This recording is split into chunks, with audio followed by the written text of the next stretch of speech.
All right, it's 7 o'clock. We'll call the meeting to order and we'll start with the pledge to the flag.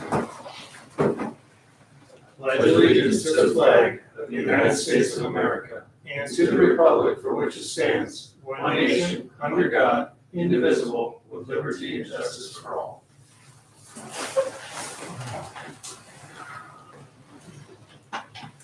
Nothing on the review sheet or the sign-in sheet. Approval of the minutes from April 10th monthly meeting. That's good. I'll make a motion for approval. I will second. All in favor? Aye. Opposed? Okay. All right, code enforcement 2023. April. Okay. Just to highlight a couple things. Issued 8 building permits for the period with a total construction value of $107,269. Couple issues that I wanted to bring to the board's attention. One is property over on, that we're just kind of referring to, 582 Park Road. I had received 2 permit applications a month and a half or so ago, and I did issue 2 permit denial letters. And the reason for the permit denial letters was the fact that the land development plan has not been followed. I know there's been wiggle room here with the board trying to work with them to get this project moving. It's been very stagnant. Nothing seems to be happening. So it was the right thing to do the permit denial. He is not a happy person over that decision, has demanded his money back. We are not sending him any money back. It's a non-refundable deposit. And that's the way we're handling it. You know, the property out here is, you know, right now he's got 2 school buses that he's parking on it, which again is in violation of his land development plan. The grass is high. We've just started the grass cutting season and he's ready to get a notice violation for not cutting his grass. So I don't know if you want to have any discussion about this as far as where we want to go with it. Chris, if you can chime in on it. Well, I support everything you've done on this, and I recommend to the board that if there are any violations that are existing, that they be the subject of notices of violation. Well, we will continue with that. Then we've been doing this on a yearly basis. We know that every year we're going to be sending in NOVs for having vehicles there and also for not cutting loose grass. It just doesn't go away. So we will continue in that fashion, you know, as long as the board's in favor of that. What's the alternative? Pardon? What's the alternative? I don't know what else we can do. You know, we can do NOVs and then issue citations, but it just doesn't seem to change the behavior. The pattern is what it is. It's unfortunate. I think he, you know, years back, I think before my time here, he had tried to do some things there with that property. As far as he did start the plan, his land development plan, from what I understand, it's just never been recorded at the courthouse, correct, Scott? Well, he never posted the security that's necessary to record the plan. So, you know, his expressed desire was to make site improvements that you're permitted to do before recording, and I guess he did a little bit of improvement work there. Yeah, he had completed the stormwater facility. It's an underground facility, and that was approved through Gary at the time. So he saw that go in and said it was all completed for the plan. But then he never followed through to complete the land development planning process. Correct. And the permits that he had applied for, one was for a fence which wouldn't have been so terrible, but the other one was for a 24 by 24 foot shed to have his office in, and you can't put a shed for an office. It doesn't meet any of the building code requirements. We're gonna need sealed drawings and, everything that goes with it. It's gonna need an accessible bathroom in it. And he thought he was just gonna be plunking the shed down on the middle of the property, and he was gonna start the business, paving the driveway and be done with it. So we felt that it was better to, we had concerns and we had legitimate reasons to deny it. Because we felt that if we didn't deny it, it was just gonna create larger problems in the future. So he came for an extension last year or something, and we granted some sort of an extension. I think that was the driveway. I think it was a completion of the improvements in a matter of 2 years. Right, because he You was, might know, right, it was a right, because driveway. it was the driveway, he wanted to make sure which layers he did, and if he didn't have to do them right So away. what's the date of that? I don't remember when that occurred. So if you could look that up Yeah. until next meeting. We're probably close to a year right now. I That's would my say you notice a violation to the letter of the law, 15 days citation, do not hold back. That thing's an eyesore we've been dealing with for 10 years. Yep. When this extension is up, we're done. If he does not meet the requirements that we set before him. Okay. This cannot go on indefinitely. I mean, it just goes against why we have zoning and planning. Yep. And we've been way more than accommodating. Well, the land development was 2010, Right, so we're at 13 years. 13 years. Are you in agreement with that, Yeah. Chris? Yeah. We can't go back on our word, but look up the date. And the day after that, then we close this file, put it back to land development, give him his escrow back or whatever's required, and we're done. Okay. I think that's a smart thing to do. A couple other things I wanted to just address you briefly. I'm sure you're aware that the township has been hit with just an absolute flood of zoning hearing board applications. I think we had 7 or 8 of them total.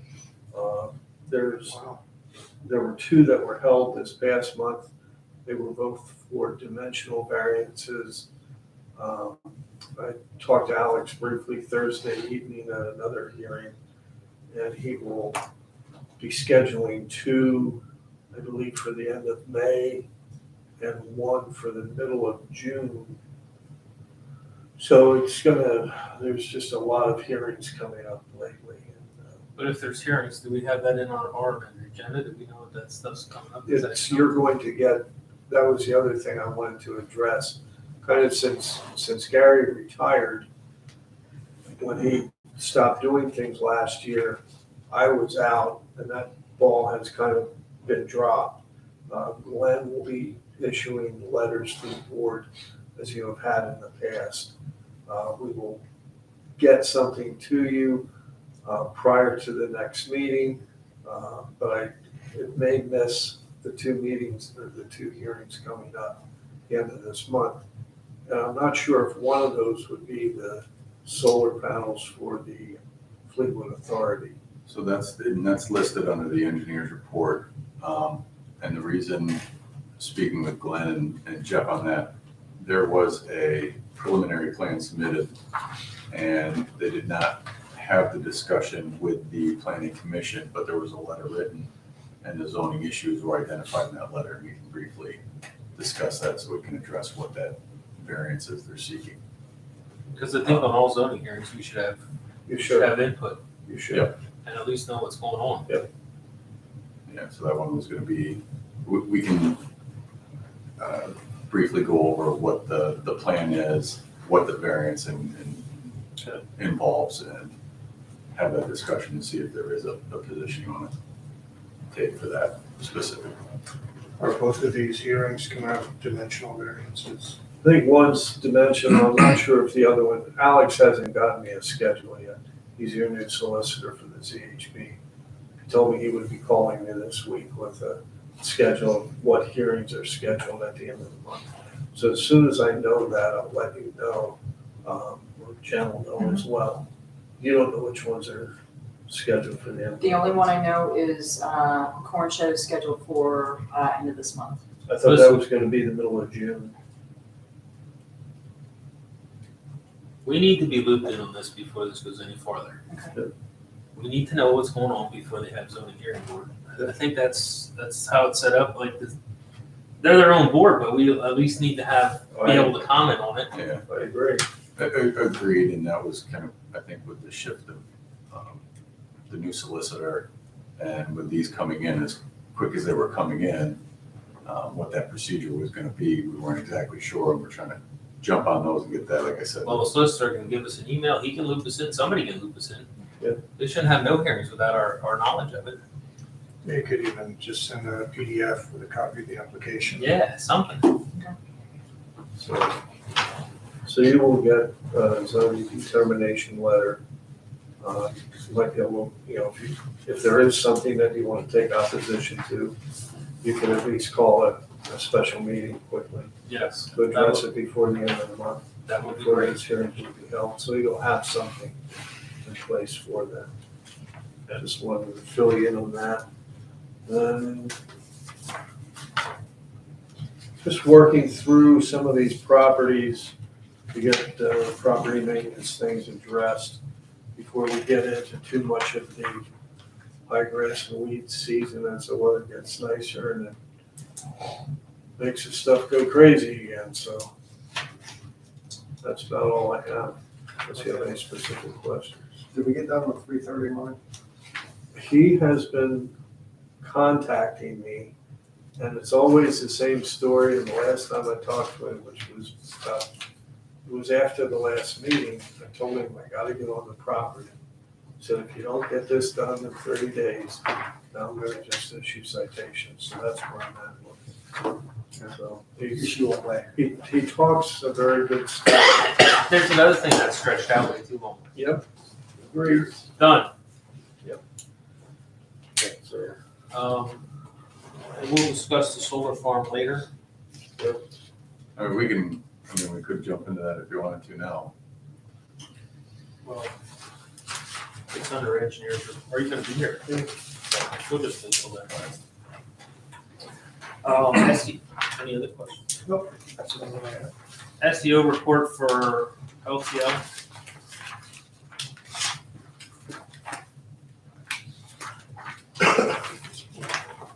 Yep. Police report.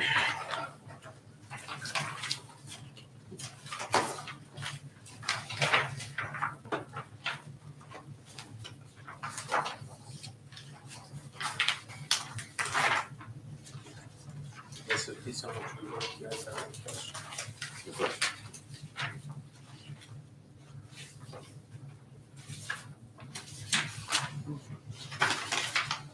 Oh, Slow mo. Yeah, she's a counterfeit.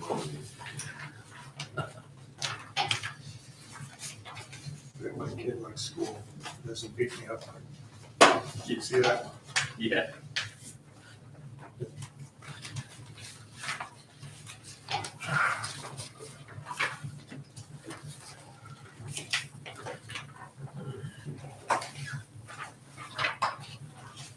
All right. The Virginville fire report and the Old Town fire report. Any questions on that?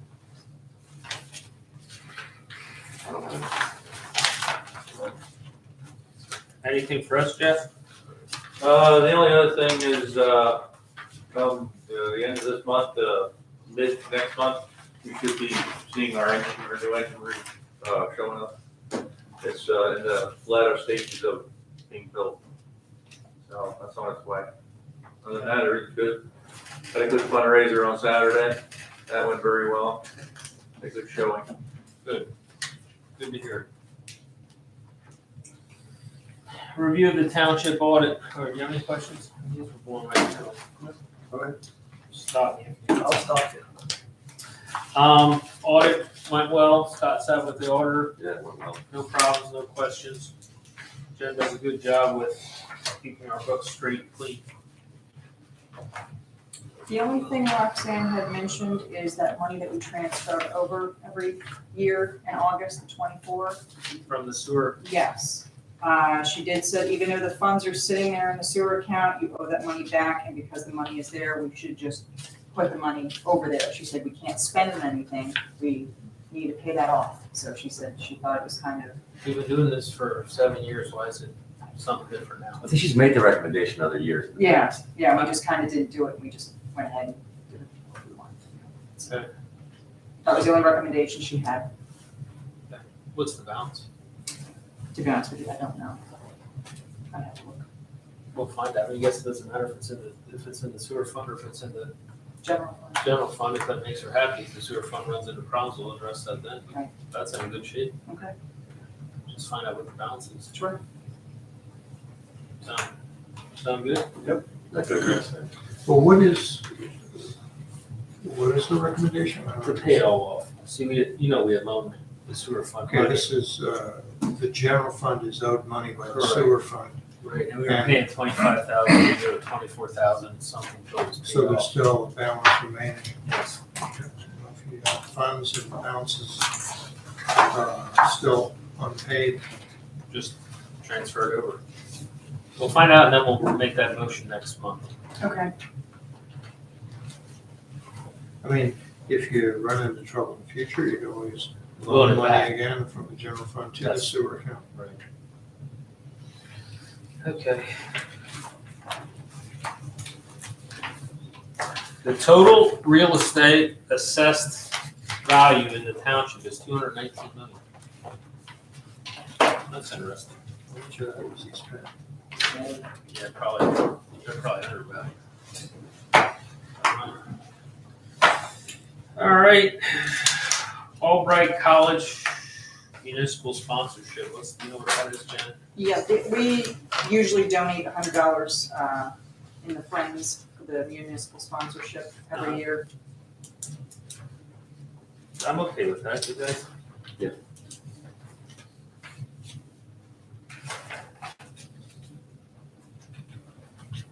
I'll make a motion that we donate $100. Second. All in favor? Aye.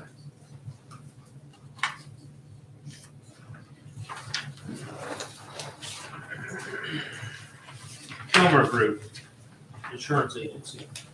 So Kilmer has been our agent for the township for ever since I've been here. We couldn't get insurance through the agency for a certain period with our worker comp claims. We were through SWIFT, which is a state agency. Then we went back with working with ECM. I had discussion with other brokers. One reached out to Jen. But in the insurance business, you have a broker record. They lock out the competition. My conversation with Kilmer was, we lock them out, that's just how things work, and we put your business out for bid every 3 or 4 years. And I said, why aren't you doing it every year? Well, that's just how we do it, because if we put it out every year, we wouldn't get competitive bids from ECM or something to that effect, which, that's not how it works. You should put your stuff out to bid every year for the best interest of the township. There is also a trust that the township can participate that we were never offered. This is in my conversation with the broker that I use. Just asking different questions.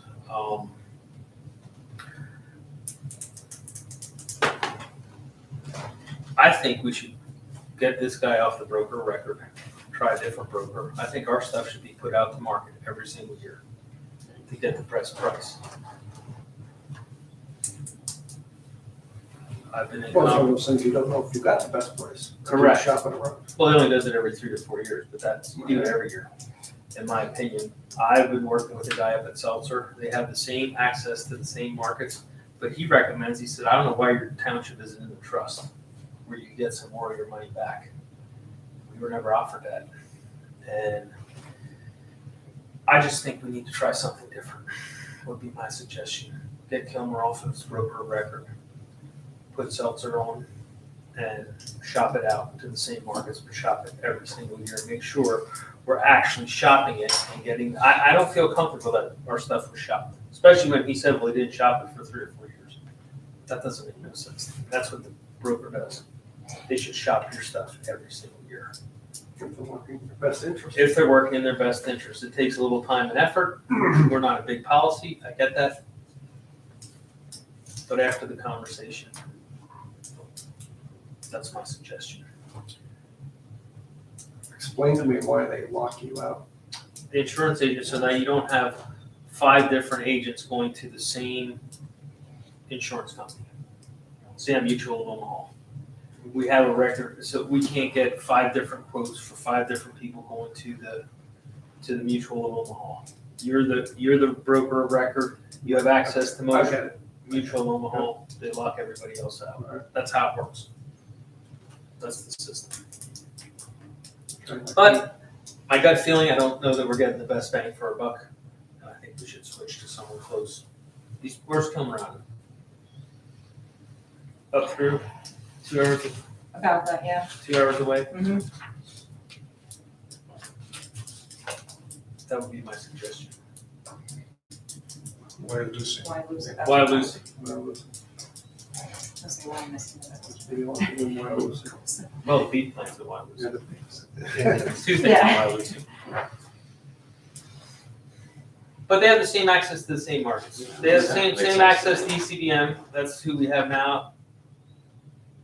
Now that he knows we're up, the brokers all work together. Now he knows that we're checking. I think he's went sharpen his pencil or is out shopping it. Just a coincidence now that we're out looking at it. Now this is the year he's going to put it out to market. I don't work like that. We make it lose, like, Chris, we know. Yeah, I don't know who they are, I don't know why they were here. I don't know either, but I don't like, your stuff should be shopped every year. Every single year. That's their job. So, are you guys okay with trying seltzer? Yes. I use a guy up there, just because my experience, but if you have guys' other suggestion, but I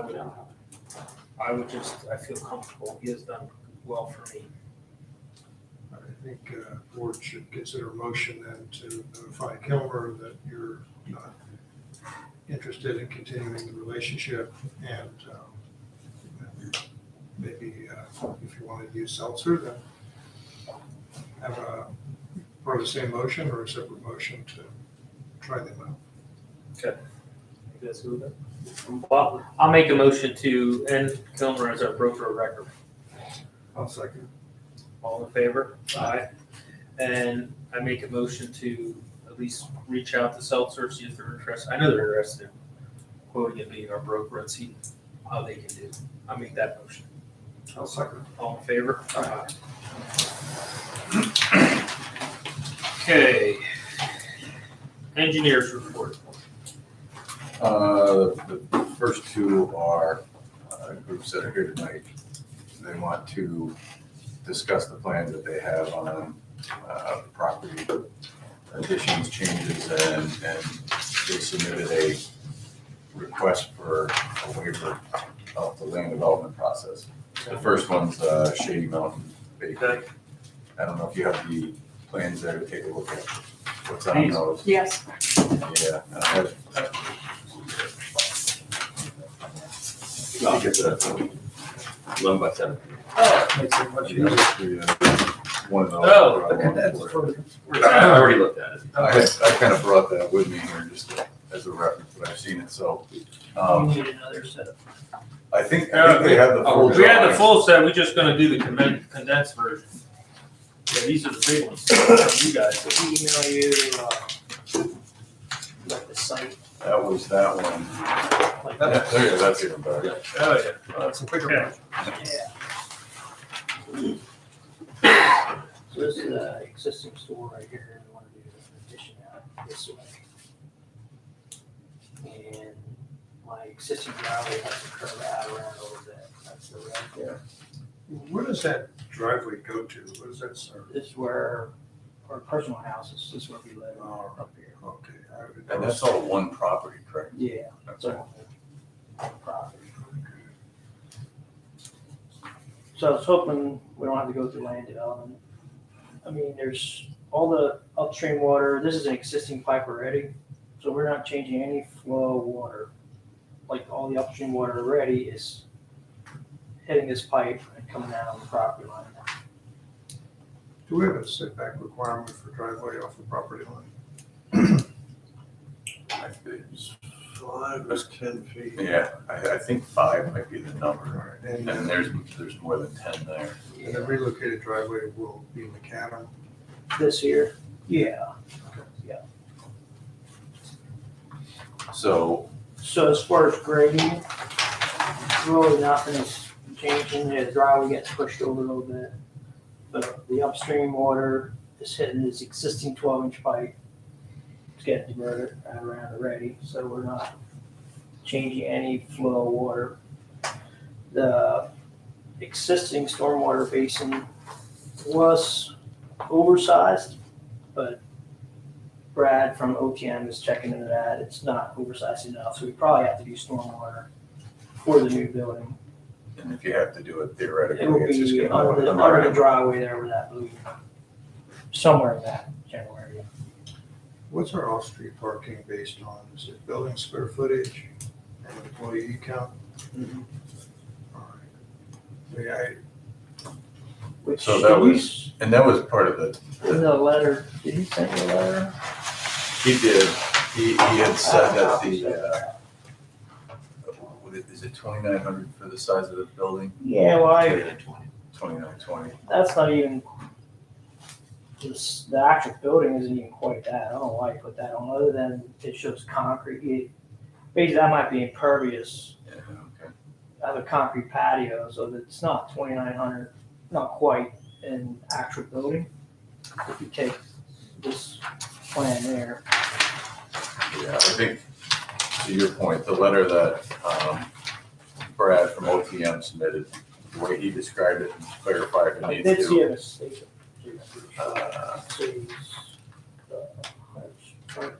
It's only 100 square feet of customer area.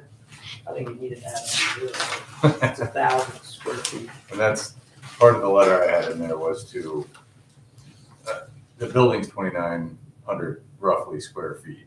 And he said in his letter, it's only 100 square feet per customer, which seemed pretty low. A lot of, Yeah, it's more like 1,000. yeah. So then, so there is gonna be some use of that for customers in and out. But I think some of it's also to be used for your use behind. Right, and around the back. I think that breakdown can be clarified, and if parking does come into play, I think that's part of the consideration of what should be looked at for probably the You did zoning mention something permit about- at least of it. You did mention something about parking too. Only adds an additional 100 square feet, it's called 1,000 customer accessible area and does not impact the overall required parking requirement. Because that was one thing he said he was gonna check into about, make sure we have enough parking. And I that looked was at, my concern is that if the zoning analysis required additional off-street parking, so to that how would point, that impact the layout? Where would you put it? Yes, maybe we don't even need to answer that if there is no additional parking required, but if there is, then it has to be fit in there somehow. looking at the original plan, or I guess I should say the original land development plan, the requirement off of the square footage and employees was for 13 parking spaces, and they have 17 on the premise. So there is a little built-in extra parking there, but it depends on how much additional area and what that requirement. Would end up- Number of employees. No, we're really, the only reason we're building on is the retail area is just too small. I mean, soon you get a couple customers with carts, there's just not enough room till I get. So we're not adding any new things or trying to get more customers in. Right, no new employees. No.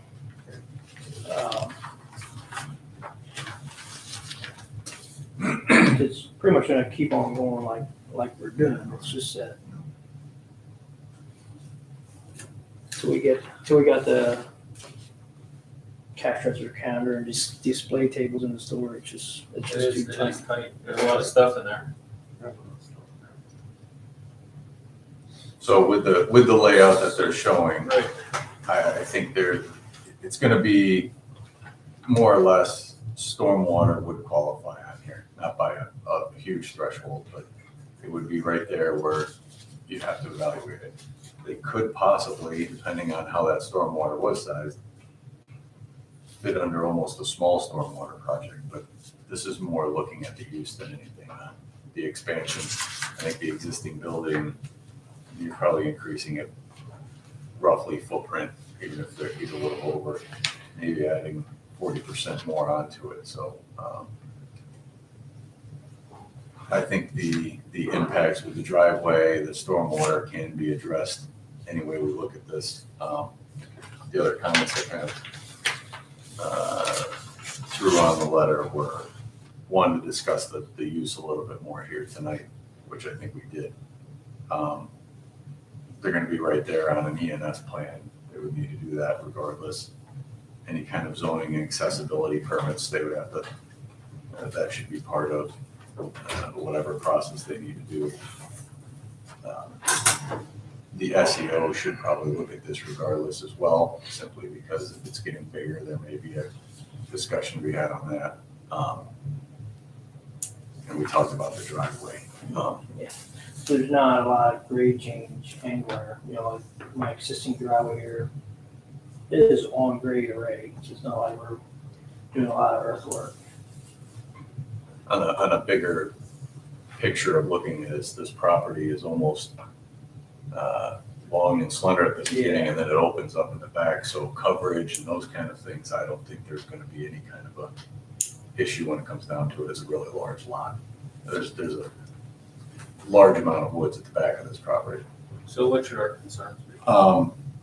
I think if there was a consideration for the waiver, the stormwater, anything necessary for any zoning or accessibility permits would have to be looked at. A copy of any ENS approval. The SEO should take a look at that as well. But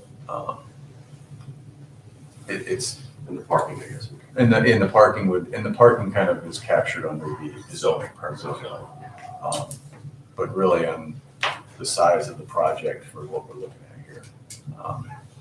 It could be, I think you can capture everything under that, which is really kind of laid out in that letter. But it's just a consideration if you'd be comfortable having that waiver of land development for a smaller scale addition on a building like this. I think you can capture it if you were to.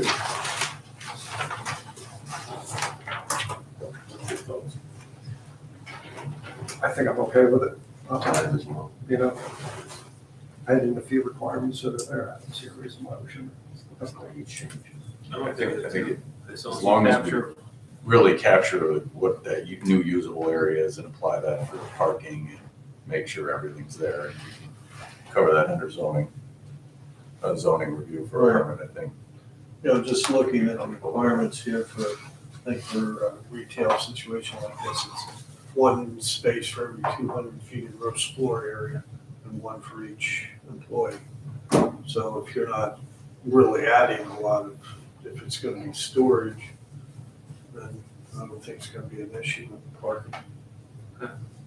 So in that case, if it is 1,000, there may be a need for an extra space because there's 4 extra right now. So by the book, maybe there might need to be a space added, but Should we squeeze that in someplace? Yeah, I'm sure Right that at the end. right in front of the building here. That could be part of the zoning permit.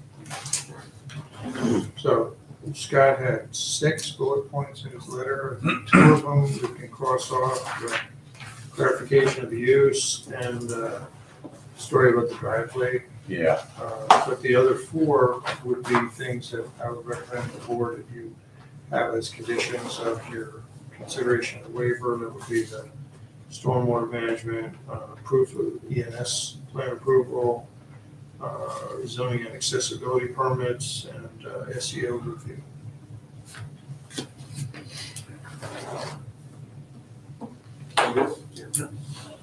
Make a motion to that effect. I'll make a motion to that effect. I'll second. All in favor? Aye.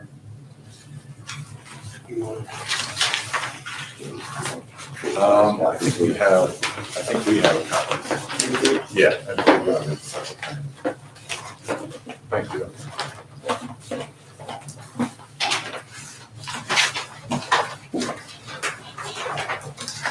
So that was the first.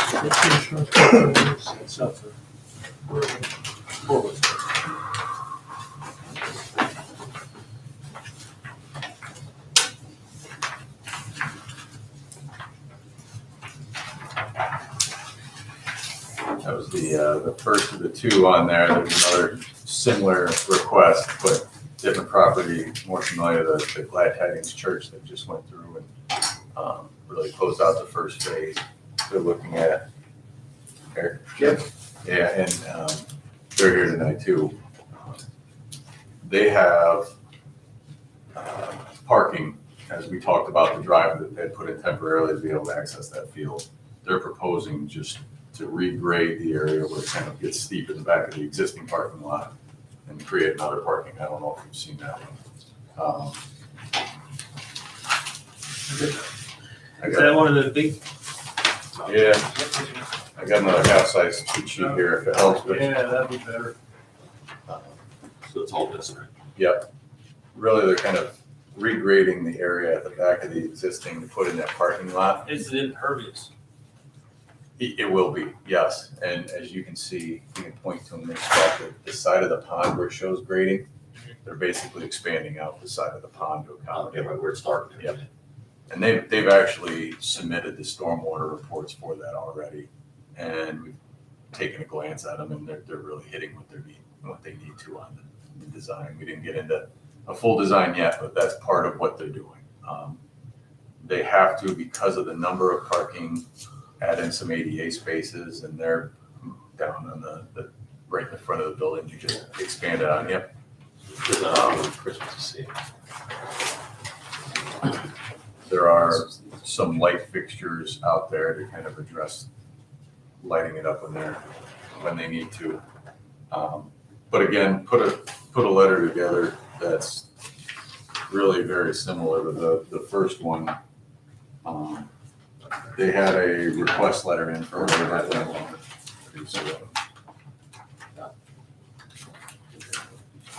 Minutes and out of order, I never saw it.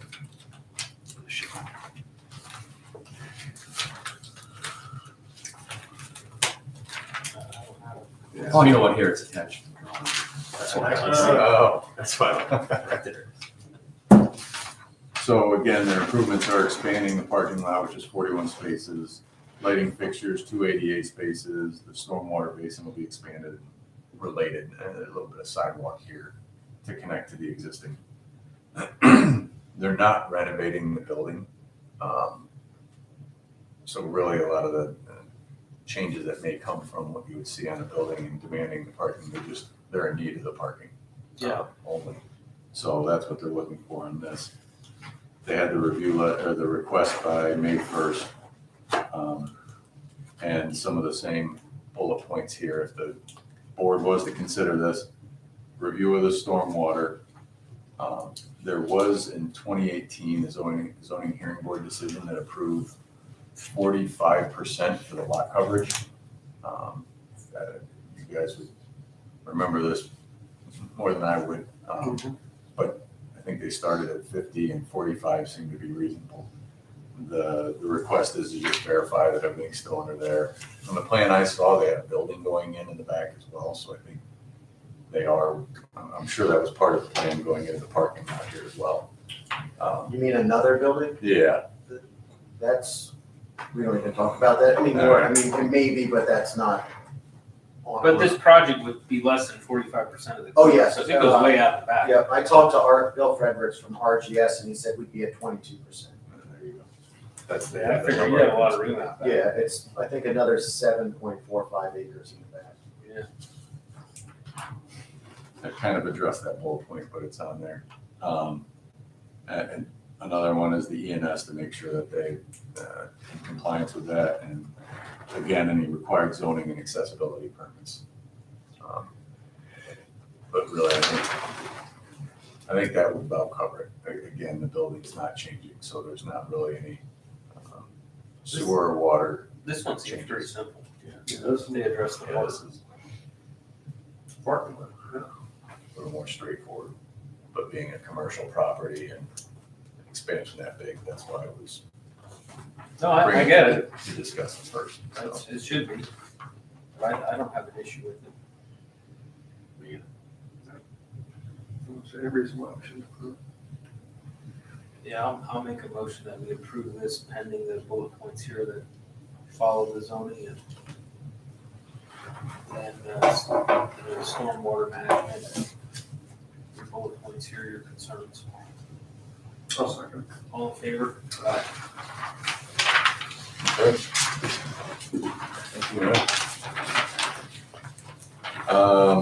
Next on the list was the street work. The short of it is the contractor's gonna be in on Wednesday to have a kickoff meeting with Robbie and I to discuss the project and probably go out and look at one or two things just to make sure we're on the same page.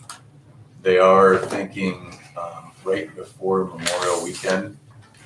I guess PennDOT has a few days there where they ask them not to be on jobs, and they think the time frame they need, they might be able to squeeze it in those days. So if that holds true, at the end of the month, they might be in here to do the work.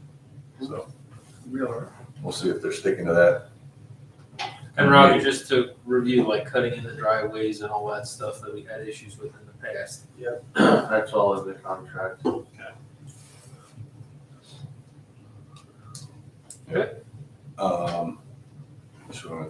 any more on that one? There's just kind of an update where we're at. The solar farm, one way or another, you may have heard certain things on that, just to give an update. I haven't heard anything. The two bigger ones were the weather 2 weeks ago from the rain. Yeah. Only about a week ago. And just so everybody's on the same page, a construction project like that has an NPDES permit, which is issued by DEP, and that's for the control of discharge from the site before, during, and after. That's what they're reviewing. And then their ENS permit is the control of that sediment running from the site for the construction of the project. So as soon as there were concerns coming in, Monday morning, I reached out to the Conservation District and said, please put this on your list of things to come out. And they're out on Tuesday, met with the property owner, still had concerns even though they came out and looked at it. And from what I understand, that the way they're, and I agree with them that per the plans, they have their ENS controls in as shown. You'll hear from DEP that when there's a storm and the runoff comes, it's gonna be muddy during the construction phase, or at least silt laden, I guess they would call it. But it wasn't to the liking of the property owner. They had questions about the well, and if it happens again, and I spoke directly to the property owner a few times this past week, I guess it was last week, but if they have another problem where they're questioning the well, we're gonna ask Berks County Conservation District to look at the water quality end of this. Somebody from DEP would have to come out and look at it, but they're aware of it, and that's the process that they said they'd go if it comes up again. So to this point, that property owner understands, and having talking with him really did help. And he just was not sure of the process. Is this the way it should go, or should he do something about it personally? We're going to work with the Conservation District and DEP, and hopefully that helps. So that's really, and again, leaning on DEP, they're the ones with the permits, they're the ones who can issue those violations for discharge and muddy waters onto the properties like that. That's why we're staying in direct contact and make sure they're fully aware of any of those direct complaints. The other issue was Mertz Road, and the short of that is their approved plan shows an access point really up near the property owner on that side, which is Ron's place, and they have an existing line crosses the road, they're supposed to have one access point. Once they started getting on the road and having the problems we did with people saying it was blocking traffic, we addressed it with them, but it really didn't go that far. They were supposed to stay on the mats, keep everybody off the road, they didn't. So we told them last week, nobody can park on the road, and the same day we saw equipment, so we sent them a letter saying you need to address this by a road occupancy permit, which I did speak with them. Jen, they're just getting it off the website, they're gonna submit it this week. But we said you have one access point, they have a floodway that actually goes through there, a delineated floodway, and they're not supposed to track on that. So I said we would allow them to have a second one on each side, but the mats are supposed to be in there, they have a 75-foot easement, get into that property at those points, but at this time, they're on notice that when this is done, we're gonna be looking at Mertz Road up and down to see where see what happened to the road. So in their violation, can't we just cease and desist out there? What's that? Can't we just cease and desist? Now till they go on the road? I mean, till you file a permit and they'll be done with the one, So doing what they wanna do. Thursday is when I told them, you need to do the road occupancy permit, and said, if you don't, we'll have to take action. And I left it a little vague to see what the response was. I went out Friday morning and they had all the vehicles off the road. And I met with one of the guys out there and he said, we'll stay off, we'll start the 2 access points, even though we haven't done the permit yet.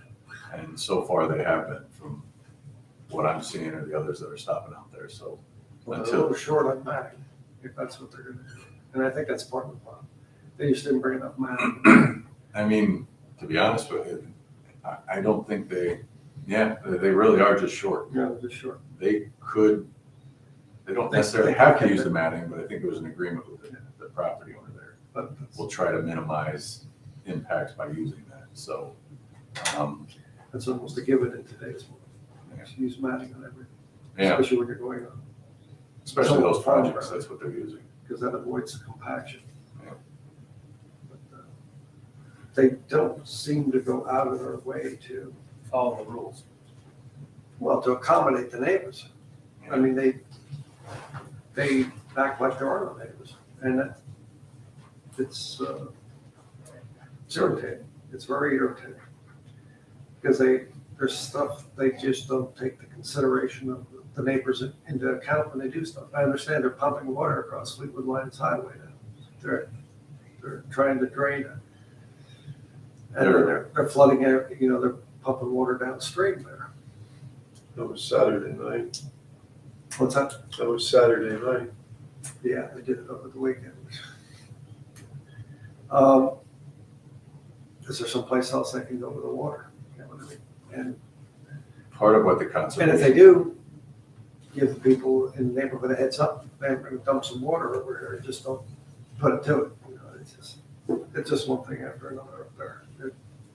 And a lot of it is legitimate gripes. You know what I mean? It's not like they're not complaining to complain. They've got legitimate issues, and they just it's a lack of consideration. I guess it's disappointing. I guess I'll leave it at that. yeah, I would agree. And on my end, it's always, here's the person you're supposed to get in touch with, but I've spoken to probably about 5 other people since the occupancy permit came out. And it's just I'm the one handling the engineering. I'd never talked to that person before. So it was kind of, all right, I'll still keep my contact because I know that's the one person that's supposed to be, well, it is on site. That's what I've been dealing with and staying with that person. But it is tough dealing with the bigger projects on that. Did we provide any contact information to Gawkers with that complaint? We were complaining about packages being delivered to their. Oh yeah, that's another thing. And That's the other neighbor. They were looking. Did you see that? Well, she called me, and I called Jeff, and Jeff was gonna go out and tell them that, but nobody in business sends the packages to the wrong place intentionally. No, exactly. I mean, I'm sure they screwed up. Yeah. Don't let them come in with the packages. I mean, it's officially on record, she opposes this project. I get it. But if they come with packages, turn them around and send them elsewhere. Yeah. I mean, they are not gonna send the packages or the stuff to her house intentionally, gotta get a reconsignment fee to put it down the road. Did you talk to them, Jeff? You told them I about it? tried reaching her and I haven't. No, but you told you were out and told them right away the same day. Yep. So, I have a name for them that I'd gladly give any resident that wants to get a hold of them. That's my point of contact for the project, and should be anybody. Somebody on So, site. yeah, this person's there basically every day, so. and what I told her was Jeff's going out to talk to the engineer at the site and get it rectified. I didn't say the engineer was going out. Gotcha. I didn't say someone was gonna call her. I said Jeff was going to talk to the engineer and get it rectified, and that's what we did. Sounds And I'll be out there again tomorrow. I can follow up just to make sure that there's nothing else going over there.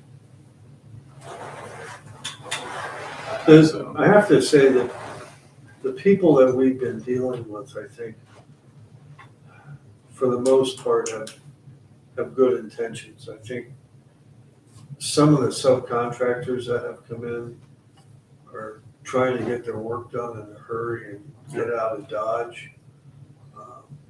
But I think that the people that are running this site have been very responsive to us. I can't complain about that. It's more the subs. There's quite a few subcontractors working there.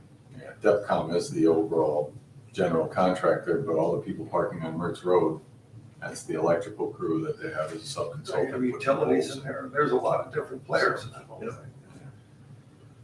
But it's still the responsibility. Yeah, And that's why the other that one GC person that I speak to would be the one to talk to for anything, in my opinion. And I also got a complaint from the guys on Weaver's Road that their trash is blown over. So if they could just keep a handle on that. Trying to clean up the trash. I think that's it for complaints on the solar farm. Is he in the group chat? We should invite him in. Yeah, then he can get those on Saturday. Are you in night, the, are you in the group chat? I have to say no, I don't wanna lie to you, but that slipped under the radar. Yeah, that's, copy me in if you need to, and that's Jeff and I were talking about it. I'm Anything, anything we're getting, we're indirectly, staying. he's on it because I'm passing the information on to him. Yeah, I figured. you'd get it. All right.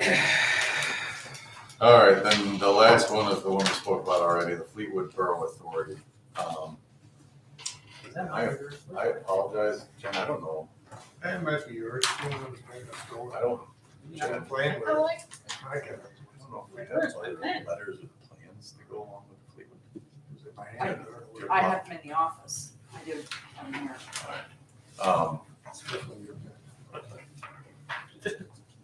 I think this one we might just kind of, so the biggest issue with the Fleetwood Borough Authority and the solar panels, I'll back up a little bit. On the property, in the front of the property, the field to the front of it, and then along the creek, they're putting in solar panels almost in L shape on the property there. There's actually, Primarily for on-site use. Yep. And there will be some, 2,448 of them, that's quite a lot. 2,448 panels. Yeah, there's a lot, it's going to be the same pole with the panel on the top of it, that's the intent there. The picture looks pretty much to what the solar farm was showing, but I think it's just slightly smaller size for each panel, but yeah, it's supposed to be used on site. They do have some poles they have to connect to on the front of the property there, but there's one transformer that would go next to the driveway. That would really be the only structure on the property for these panels. The issue is for a solar array is what it's called when it's going to be using the energy on the property. They're not supposed to have the solar panels placed to the front of the primary use. So per the letter, that was 521-1A. Yeah, the freestanding solar panels placed in front of the principal property, principal building property. So that's the focus for their So, variance request from zoning hearing board. The other one, and making sure that we're talking with them to make sure all their bases are covered and something doesn't come up. They showed the zoning table itself and what the requirements are for anything in that zoning district. And we asked to include the existing and proposed conditions. The one thing that might come into play is the coverage on the lot. They don't bring that up, and it's not disclosed. I mean, with a public utility, I think you can look at that as the sewer itself. They're allowed up to 25% of the property, but with what's already on the property, with all the buildings and driveway, and then you're adding in all these panels. And again, that's gonna get into the definition of what is that coverage. Is it gonna be the pole that goes into the ground, or is it gonna be the actual panel itself? I mean, they're raised high enough that the grass is mowable, and that you still can consider that a grass area when you look at it for stormwater, but lot coverage is one of the things. They have their variance submitted. So we don't have a special rule on lot coverage for solar? Not that I saw. Because I know we spent a lot of time on the stormwater issue. Yeah. But I don't recall the lot coverage. I'm surprised. I would have thought that when we I'm not, tinkered with that ordinance, we would have looked at to be honest with you, just to disclose that when this was being looked at by Glenn Kraft for the zoning variance application, that was a question he had asked, and the comment I had in the letter was pretty general, only because they didn't have a calculation for what's existing. So that was why we're pursuing it with them to look into it. It may be a definition in the zoning ordinance that we just haven't identified yet, but it just recently came up as the question specific for it. But what we're thinking is if that does come into play, then that's something that they need to amend their zoning hearing application. They can do that at the hearing and say, we're here for both portions of the. Do you have a picture? I don't know, Jim, should we grab the plan just to, do you want me to get it or? That's right. it. Do you have a copy of the zoning ordinance when you're in there? Jen, I'm sorry? can you grab a copy of the zoning ordinance Yes. when you're in there? Kind of related, you know, this is only the beginning here, these solar panels. They are throwing stupid money at this. They just approved all this new green money. They're doubling the amount of money that they're paying. We're gonna hear a lot more of this. My question is, should we be taking action now to try and, I don't know if we should say deter, but control it? We already have very restricted zoning. Yeah. I don't think it's not. I guess my, allowed. are we comfortable with what we have that will give us some control? Where is it allowed? It's only allowed in commercial and industrial. Yeah, that's right. So, you know, there's not a lot of It's not ag. area that's zoned for it. Well, it's good, because I know different parts of the country, they're actually making ordinances, you know, in class 1 and 2 soils, that they're not allowing. Well, all the places that have raised concerns that I work with, I think they've all limited locations to industrial and commercial districts. Just to Because otherwise they're not gonna open the door. because the temptation. Well, the thing is, you know, they look for ag land because it's cheaper. I mean, at least property owners have a perception that their property is less valuable than commercial or industrial property. And so it's a good, that's where the solar farm can we go, is where you pay less rent. Right. A lot of the topography is often, you know, there's some ag land, you know. Thank you.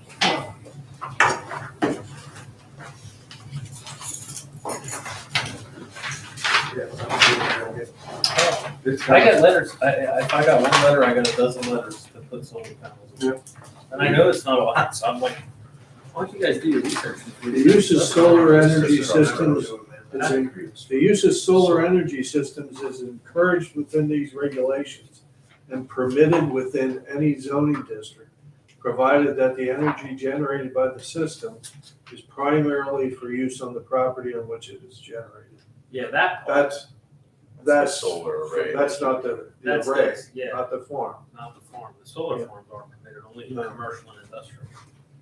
We've had at least two two people representing realtors or whatnot calling and asking about farms that were very interested. As soon as this thing started construction, there were people calling them left and right asking questions.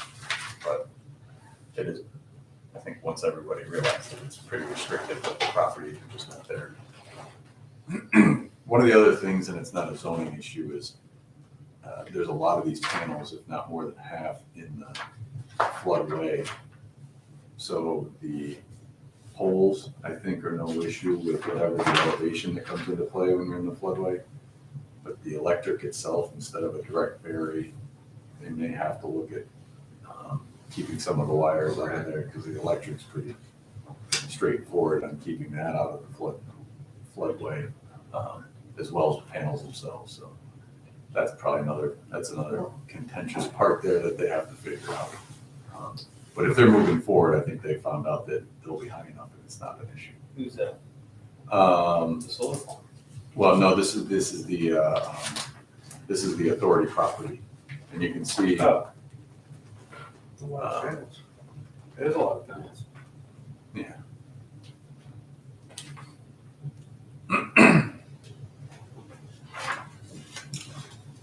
I guess they consume a lot of power. So that's where they should be, right there. Let's see the first one.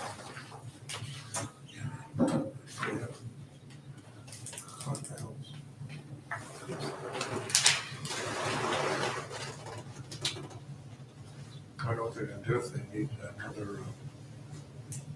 Bond.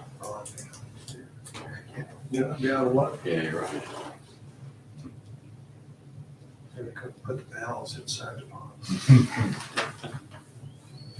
Can I ask a question? Yep. Am I out of place? I know it's the first meeting I've ever been to, No, go ahead. but I'm really interested in this and nobody seems to have an answer.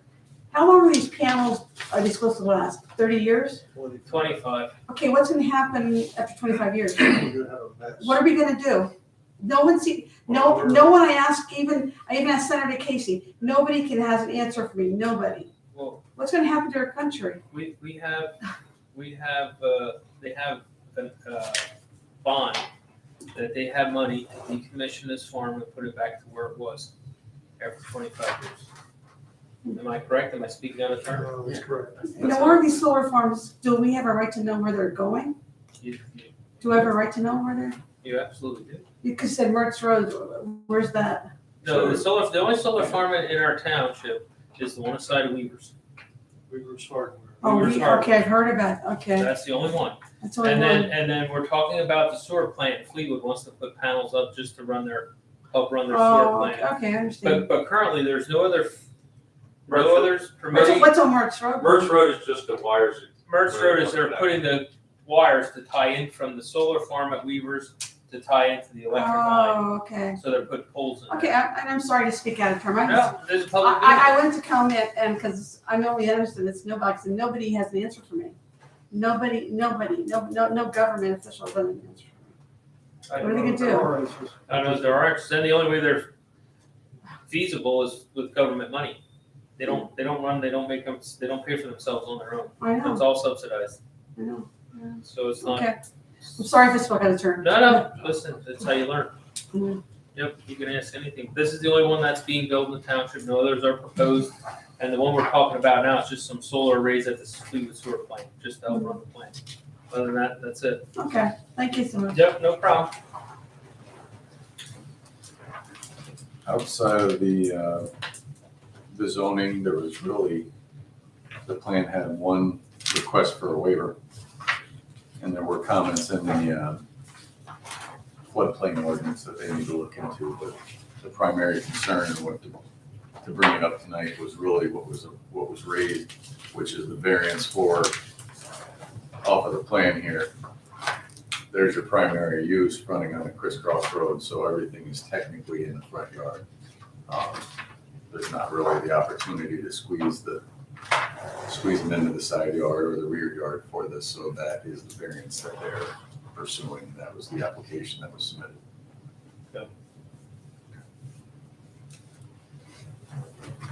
unless they were to find out that it's a coverage issue and they would add that in. Do they have sheep on their pictures? Is that? Do they have sheep on their pictures? Charlie Geese. Geese. Or is that the ethnic question? Geese. Did they ever establish a formula for impervious release? How do they view it? The way our ordinance views it is what the state's recommended calculation was, So the state has a calculation? which was the area of the pole into the ground. Oh. Which really is not That's much, generous. but that's the treatment of, and that's considering maybe mowing that, and keeping that into a reasonable But if you recall, grass area. we also require them to over detain stormwater. Yeah. So that, we use that state standard as a baseline, but our ordinance requires a site-specific stormwater management that over retains. So, And again, I think that was the state's recommendation. I think a lot of places took that recommendation to really have something to start with, a point to start with and say, here's why we made that calculation as recommended, as opposed to saying the full square footage of the panel and then having that maybe be a contentious challenge or something. but what I see in the zoning ordinance is that the coverage regulations apply in general, but specifically, I think it's an open question as to what structure is to be counted towards the coverage. So it's not as clear cut as I thought it would be.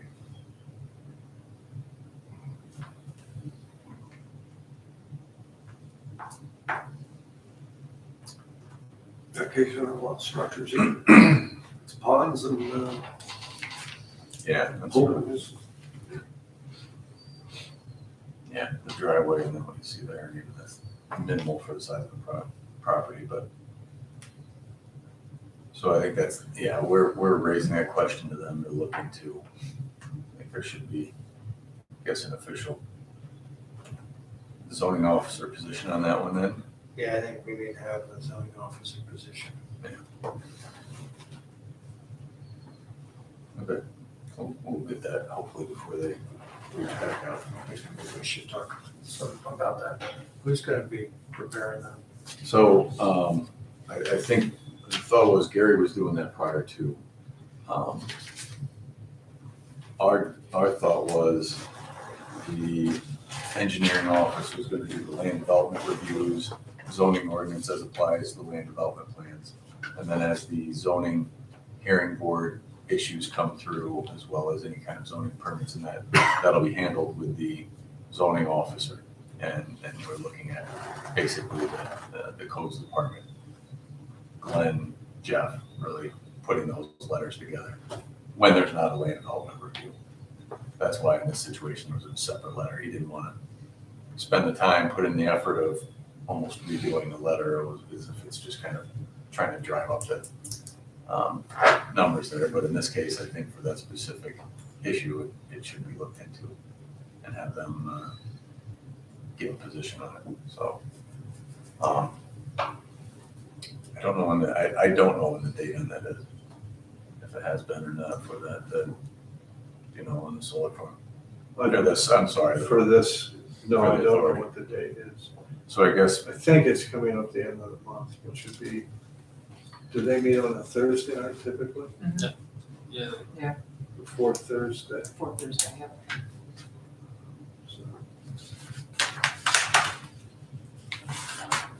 so I guess that for sure, it's the variance for that front yard and the placement of the solar panels in that front yard. It may become a coverage issue if that's interpreted as such, but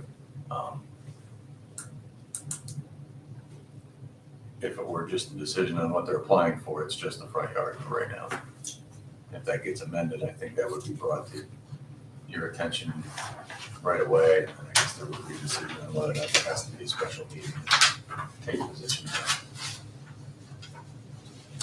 But Do you have any thoughts as far as where you're going with this project at the authority? I don't have an issue with it. They do as well. They're a good partner with Richmond Township. They process a lot of our sewer in the township.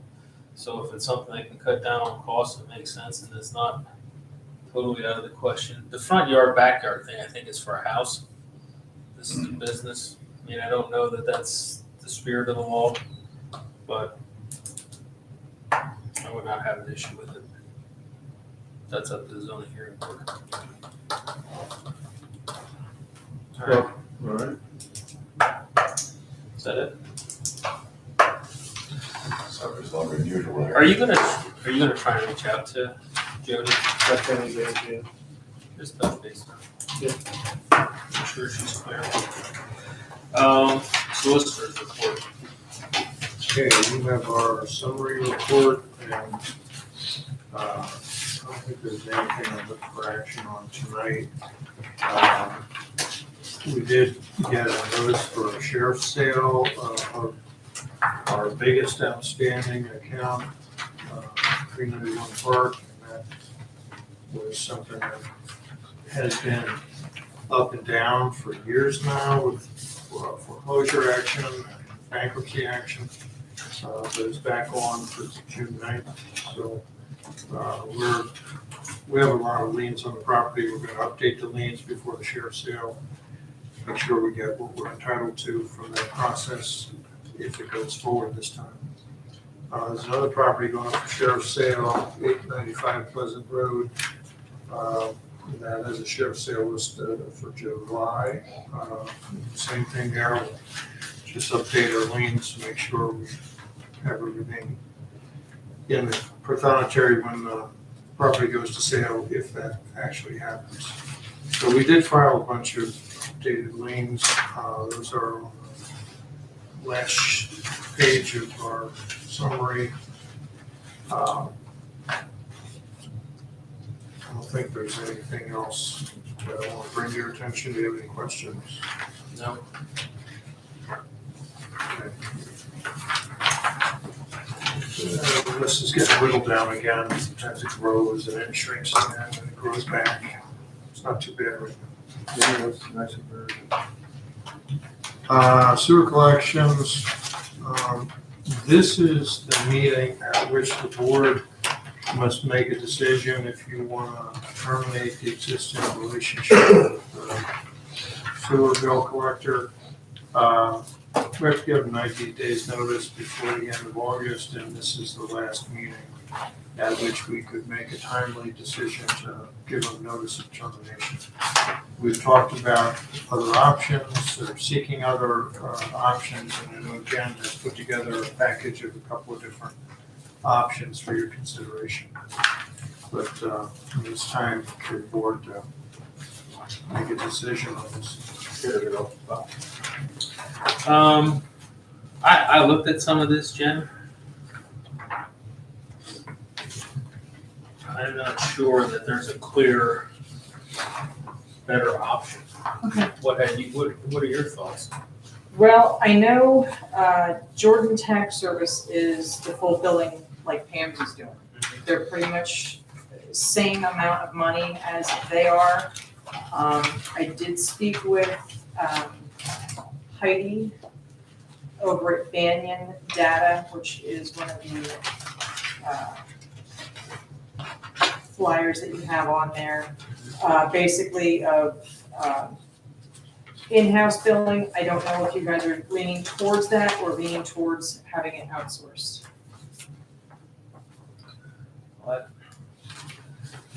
It would be nice if we could have found a nice outsourced person to do it, but we might be in the same mode we are where we're at now. I didn't see a clear, like this is gonna be a much better option. Right.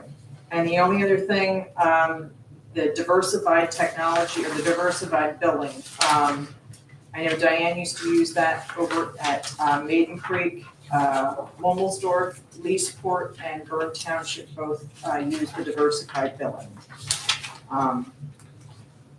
Both having them do the service and doing it in-house. So there's two different versions that they have on there that they use that.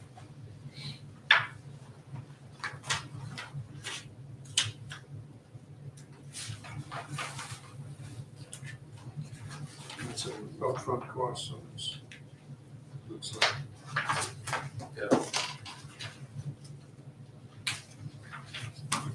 Yeah, it's not cheap.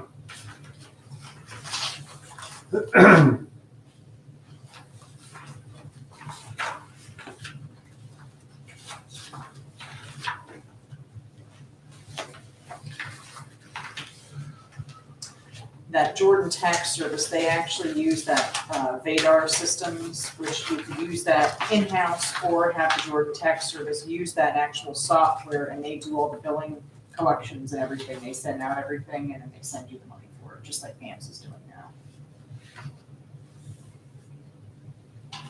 I think Pam's has been doing better. I mean, obviously you caught a lot of problems, and had to give them a lot of direction to straighten things out, but I think it's. I haven't really had to reach out to them to do anything lately, so I don't really have any issues with them as of right now, but I know we did before in the past, we've had issues with them. What's our cost of them now? Is it, I think if I'm not mistaken, it's 10%, 10% of the collections. The They get. collections, but just the regular billing. The billing, they get, I think it's 50 cents per bill that they send out. That's the same as this Jordan one. Exactly, yeah, that's why I looked over that, but yeah, the Jordan is the same exact And thing. the collections they get is when it's billing. Right, That's what it's. And that doesn't cost the township really anything because And their collections work with the people who comply with their demands, you know, they don't really finish the process. yeah, I don't think that there's enough motivation here. if we renew it, how long is it? I think it's, if I'm not mistaken, it's year by year, I think. if I'm not mistaken. So we can revisit. We could. Right, Give it another year and see that. Would you be okay with that? if we Yeah. go another year? Mhm. Because there's no clear winner. right, Ideally, in-house would make the best sense, I think. but Right. Not at this current time, and the software doesn't. Expensive. right. It is expensive, they did show me, I did do a few Zoom meetings with them, just to go over the software, how it was to enter people's names in it, billing addresses versus the actual physical addresses, and going forward with that, making reports out and such. It's just how we go about sending the bills out to having them send the money into the township versus going to the bank and depositing all the money and the EFTs and such like that. And that would come to you. Right. I mean, that'd be your deal. And I don't think the savings is there. Right. I just think. It rolls over to year, with 90 days notice. Right. So we have a year to. take it Well, down. we haven't had any major problems lately. No, I mean, initially we did. Right. We had some legitimate problems, but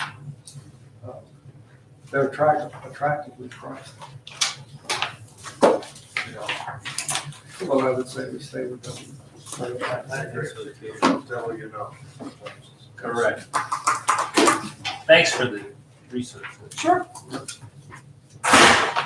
We don't know until we look at it. that's So- great. All right, thank you for direction on that. Next thing is this interesting situation, sewage treatment for East Penn.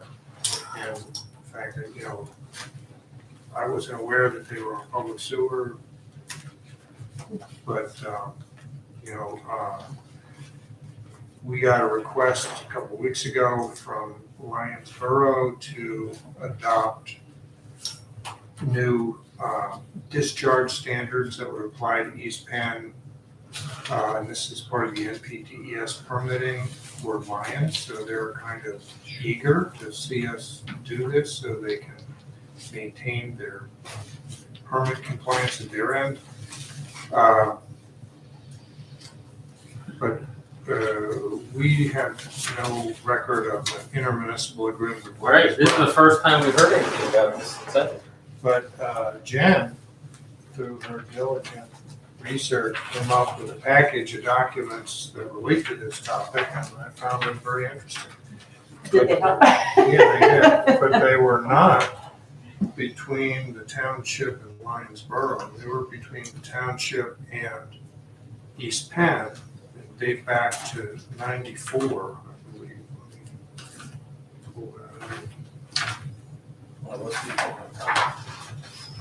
No, yeah, 1994. So there's a series of documents that Jen found where there's a land development plan for a wastewater treatment plant. And it appears that up to that point, they had done on-lot treatment, and then they were looking at creating their own treatment plant. But then, around the same time, I guess, Lyonsboro was under pressure from DEP to put a treatment plant in, and East Penn made the decision to jump into that Lyons treatment plant. So instead of building their own sewage treatment facility, they paid Lyonsboro to expand theirs, because according to this, the original Lyonsboro plant was only going to be 35,000 gallons per day, and then when East Penn jumped in and said they needed 90 just for themselves, Lyons built 150,000 gallons per day instead of 35,000 gallons per day. So East Penn is by far the major user of that Lyonsboro sewage treatment system. The agreement that Jen found says that East Penn is required to reimburse Richmond Township for any costs that are incurred for us to assist with all the permitting that was required. Now, this was DEP permitting, and it appears that the township was worried back in 1994 that this would have repercussions for the township's own sewage planning. And they were worried that if they signed off on East Penn going into public sewer, that DEP might use that as an opportunity to require Richmond Township to go into the sewer business on a larger scale. Well, that didn't happen until later, but it eventually did happen. But I don't think it was because of East Penn. It was because of the needs that were probably already known in the community for Walnut, eventually for Virginvillesville. So anyway, what I get out of this in a nutshell is that the township definitely knew that East Penn was going to go into the Lyonsboro treatment plant. But there's nothing here that defines the relationship between this township and Lyonsboro as far as requiring the township to adopt any standards that Lyonsboro might impose on the sewage coming out of Richmond Township into the Lyonsboro system. I still think there ought to be something like that, and I have made, a couple of requests now to the solicitor for Lyonsboro to show us anything that they have. I'm guessing that maybe there isn't one. Maybe because East Penn was paying for everything and just, Richmond dealt with East Penn and not with Lyonsboro. I mean, it's possible that that's what happened. In any event, though, I think with or without an intermunicipal agreement with Lyonsboro, we should help Lyonsboro to comply with their NPDES permitting requirements for that treatment plant, because it does serve a property owner in Richmond Township. And I prepared an ordinance for your consideration. And Brian, you weren't here last month, but the other two board members got a copy of an ordinance I prepared that would adopt the Lyonsboro discharge regulations. They would only apply to the portion of Richmond Township that is served by the Lyonsboro treatment plant. And it is focusing on all of the potential industrial substances that might get into sewage from an industrial operation, and setting limits to those discharges. I know that this is a standard NPTES permitting requirements, because I have other clients with sewage treatment plants that were required to adopt these standards. So I think it's just sort of our turn for the Lyonsboro treatment plant to have this issue come up when they, apparently are going through an NPDES permit renewal process. I don't know if this will come up with our own treatment plants because we are almost exclusively residential in our, domestic waste that goes into those systems. Do we have any industrial customers on our sewer system? I can't think of any. think of any either. The restoration garage and merchant notice. That's about it. No, I can think of a moment now, I can't think of anything. Maybe the body shop. But they don't have process waste. It's places that have process waste that are really the biggest concern. Body shop would be processed waste. Yeah, they don't dump shit down, stuff down, right? They should. I hope. I mean, anybody can dump all down the drain. Residential could too. All right, so with that introduction, the question I have for the board tonight is, do you want me to insist that we have an intermunicipal agreement with Lyonsboro before we'll act on this? Arguably, there's no legal basis for us to do this. They just sent us a letter and said, please do this. Or are you comfortable that because this connection already exists, and I think we should assist them with compliance with their NPDES permit, and it really only affects East Penn and nobody else in the township, but are you willing to just go forward with the ordinance? But I'm gonna continue to bug them about having an agreement. Oh, we should. Here's the deal, we'll do this, but we should have something. I mean, for their benefit. Yeah, I think it's Well, important to have boundaries on what the mutual responsibilities are. We aren't doing anything to negatively impact East Penn, which is this is just regulations that have to be.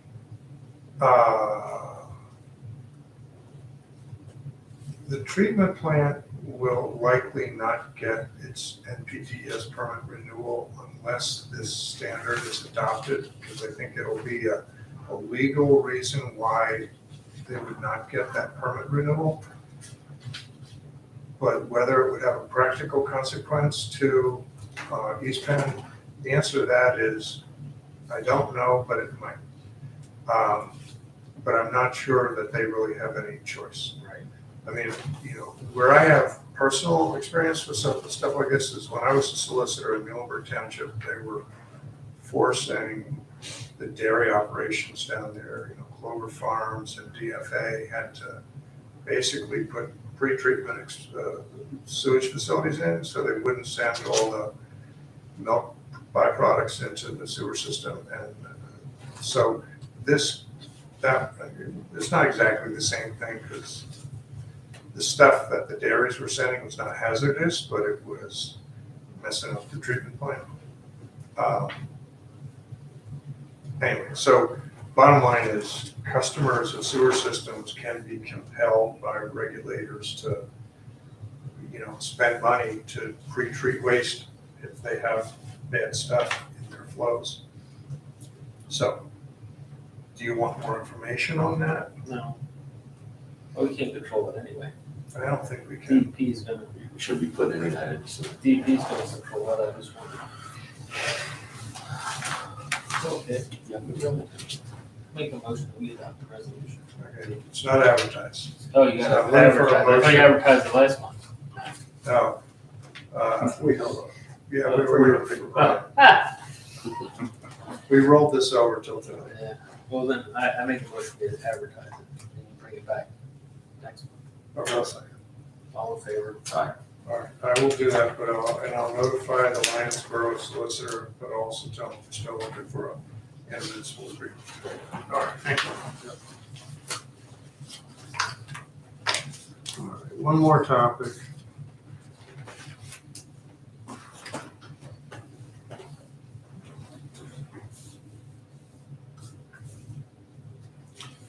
And this is relating to the notifications we got from Berks County Court of Common Pleas that there were some uncompleted condemnation actions from the Walnut Town sewer system construction. You know, if you recall, I looked at this file last year on a different, for a different reason, just to make sure that we had easements in those paper alleys in Walnut Town. And what we found in the record is, yeah, we did condemn right of way. So I knew we had the right of way for the sewer lines in the paper alleys. But what I didn't investigate and didn't know at the time was that some of these dockets were open. So one of them was really easy. This property, subsequent to the time that the condemnation was filed, they didn't pay for their tapping fees and user fees for a number of years. And this was back in 2011. We negotiated with the property owner to get the easement from them in exchange for making a deal on the tapping fee and the user fees. And so I was involved in that, but we didn't at that time file a document in the condemnation docket saying that it was discontinued and settled. I did that 2 weeks ago in that case, so and we notified the court that that had been done. So that one is finished. The one that is not as easily resolved is the one with paper alleys, where we have, you know, deceased property owners, and there's been no deed for the property in question since, 1900 or thereabouts. So what Bob Grimm had done back in 2005, I think, when the condemnation action was undertaken, was, he had a title search and found that these were missing owners. He did advertised notice in the newspaper. He did advertised notice of the condemnation in the Berks County Law Journal. He did posting of notice on the property, and there was no evidence in the file that there was ever any response from the property owner or any descendants of the property owner to any of those advertising. So I'm satisfied that there was an adequate effort made to identify property owners. So the process that is required in a situation like this is that we get an appraisal of the property value, which I think is going to be negligible in these paper alleys, that we advertise another notice that, in light of the fact nobody has stepped forward, we're going to pay the money into court, and then we pay the money into court, and then in 7 years it is escheated, which means that it's, basically lost money and it goes to the state of Pennsylvania. You see these notices from the state treasurer about, checks that get sent to the state because nobody claims them. Well, that's what will happen to this money in 7 years. But it's a necessary process in order to close the docket for this condemnation.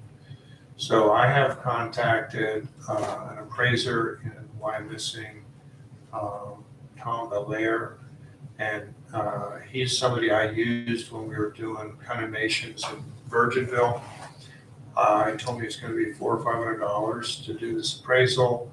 I'd expect that, we're going to spend at least that much money in legal fees on this. So all said, and I don't expect the damages to be very much. But I still think the whole total cost of this is going to be probably $1,000 to $2,000, somewhere in that ballpark. I don't think we have any option but to just see this through and finish it. Do you have any questions? No. Do I have your authorization to do all these things, finish it? I'll make the motion that we do that. I'll second. All in favor? Aye. My only comment is, when are we gonna stop finding stuff from 20 years ago that this township did not get a record on? It's very Category of loose ends. category of loose ends on top of loose ends. It's very frustrating, but yes, thank you. All right. That's my only comment. Is it? Stetbeck, are you done? Yep, I'm done. Stetbeck sent a letter. You guys read the letter? I don't know if he's asking for direction. He's talking about the valve that has to be replaced. Must be a pretty big valve for my granny. No, it's probably just a little valve, but Just seems like. it doesn't seem like it failed. It just seems like No. they're. No, it's just preventive maintenance, saying it's reached its useful life and we're at risk. I think we should budget it for 2024. That's what I think too. I think Yeah, 10 grand or something. Can we get a quote and ask Pipe that at a quote for 2024 also? Just say that they didn't detect any trouble. Which was good.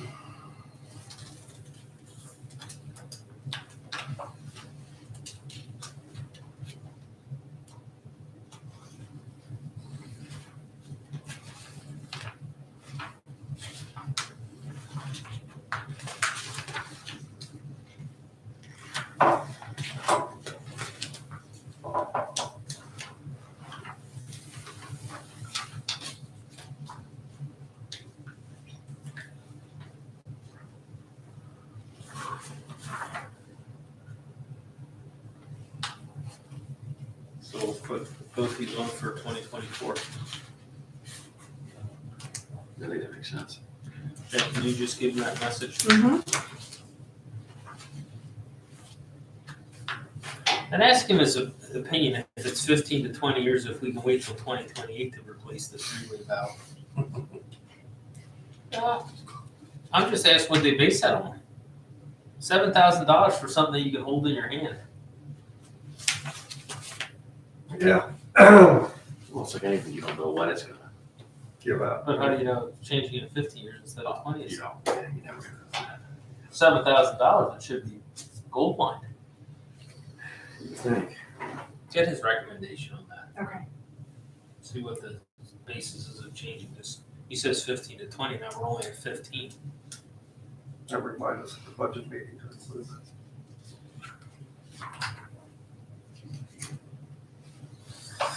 All right, Roadmaster.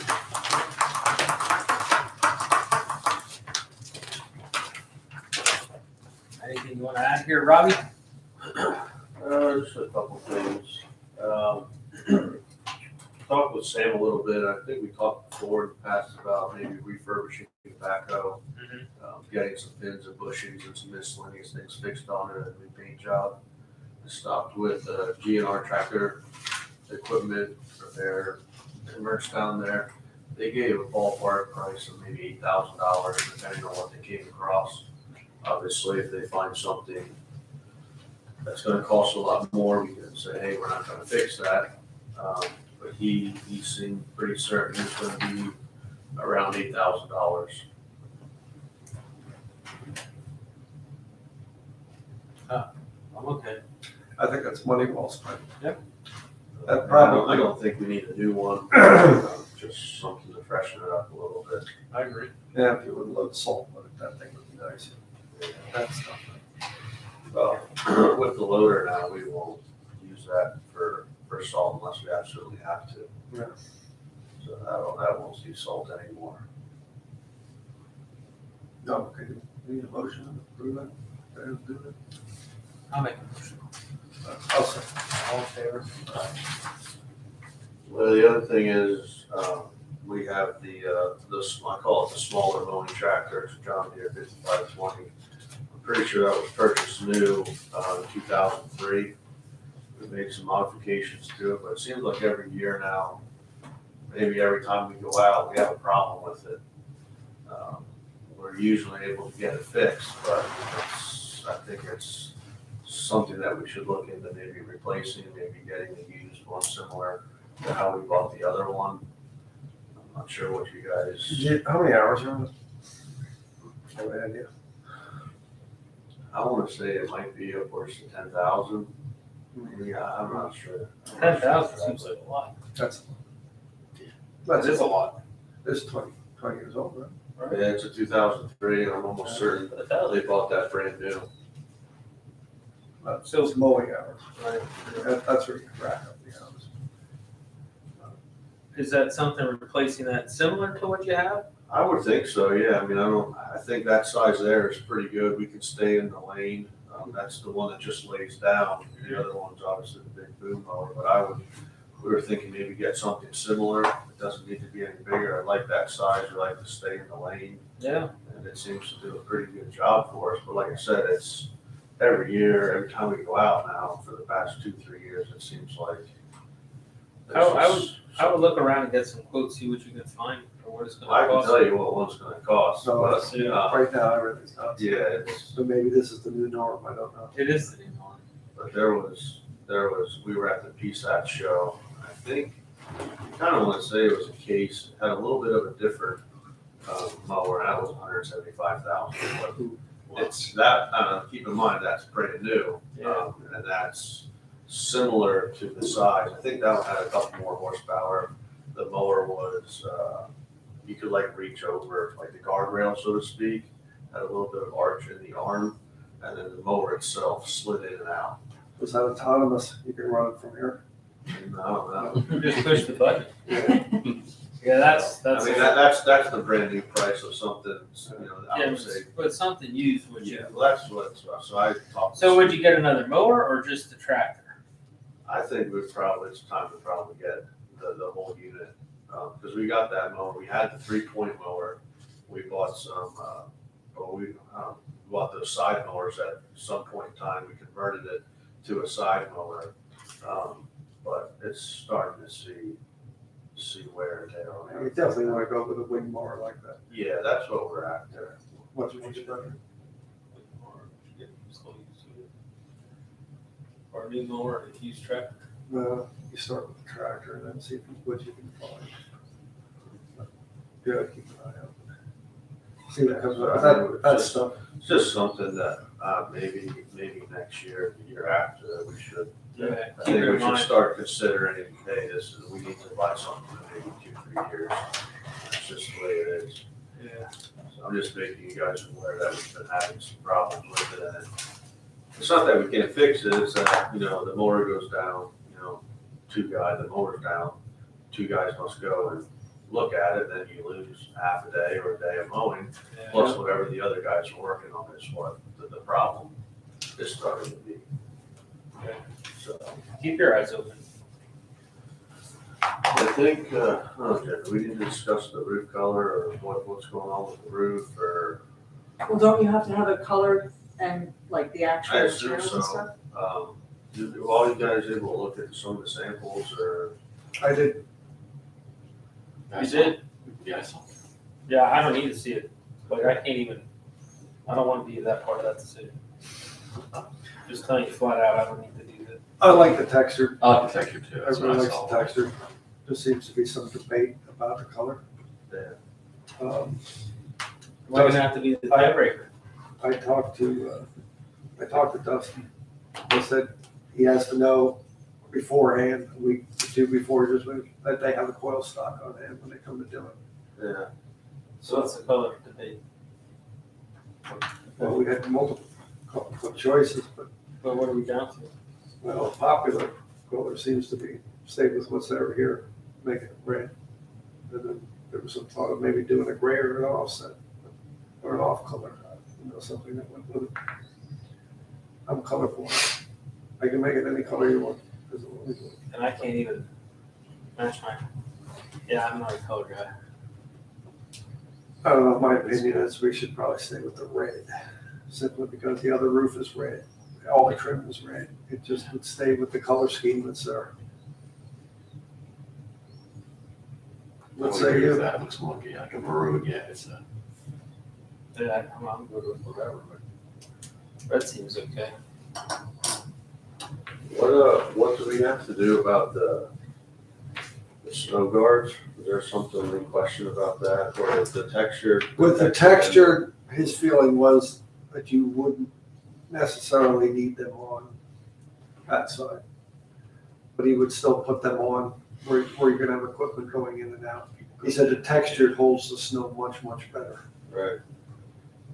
So I say we put them on that side. And then if we find we have a problem at some point, we We can always do the other. you can always put them on anytime.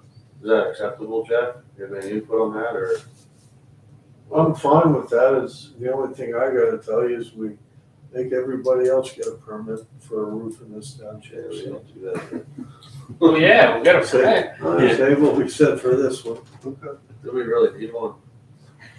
I hear the zoning officer is really lax. He gives you like a bunch of warnings before you have to do anything. Hey, this is a township that amended the UCC to require. What I'm referring to is the snow czar.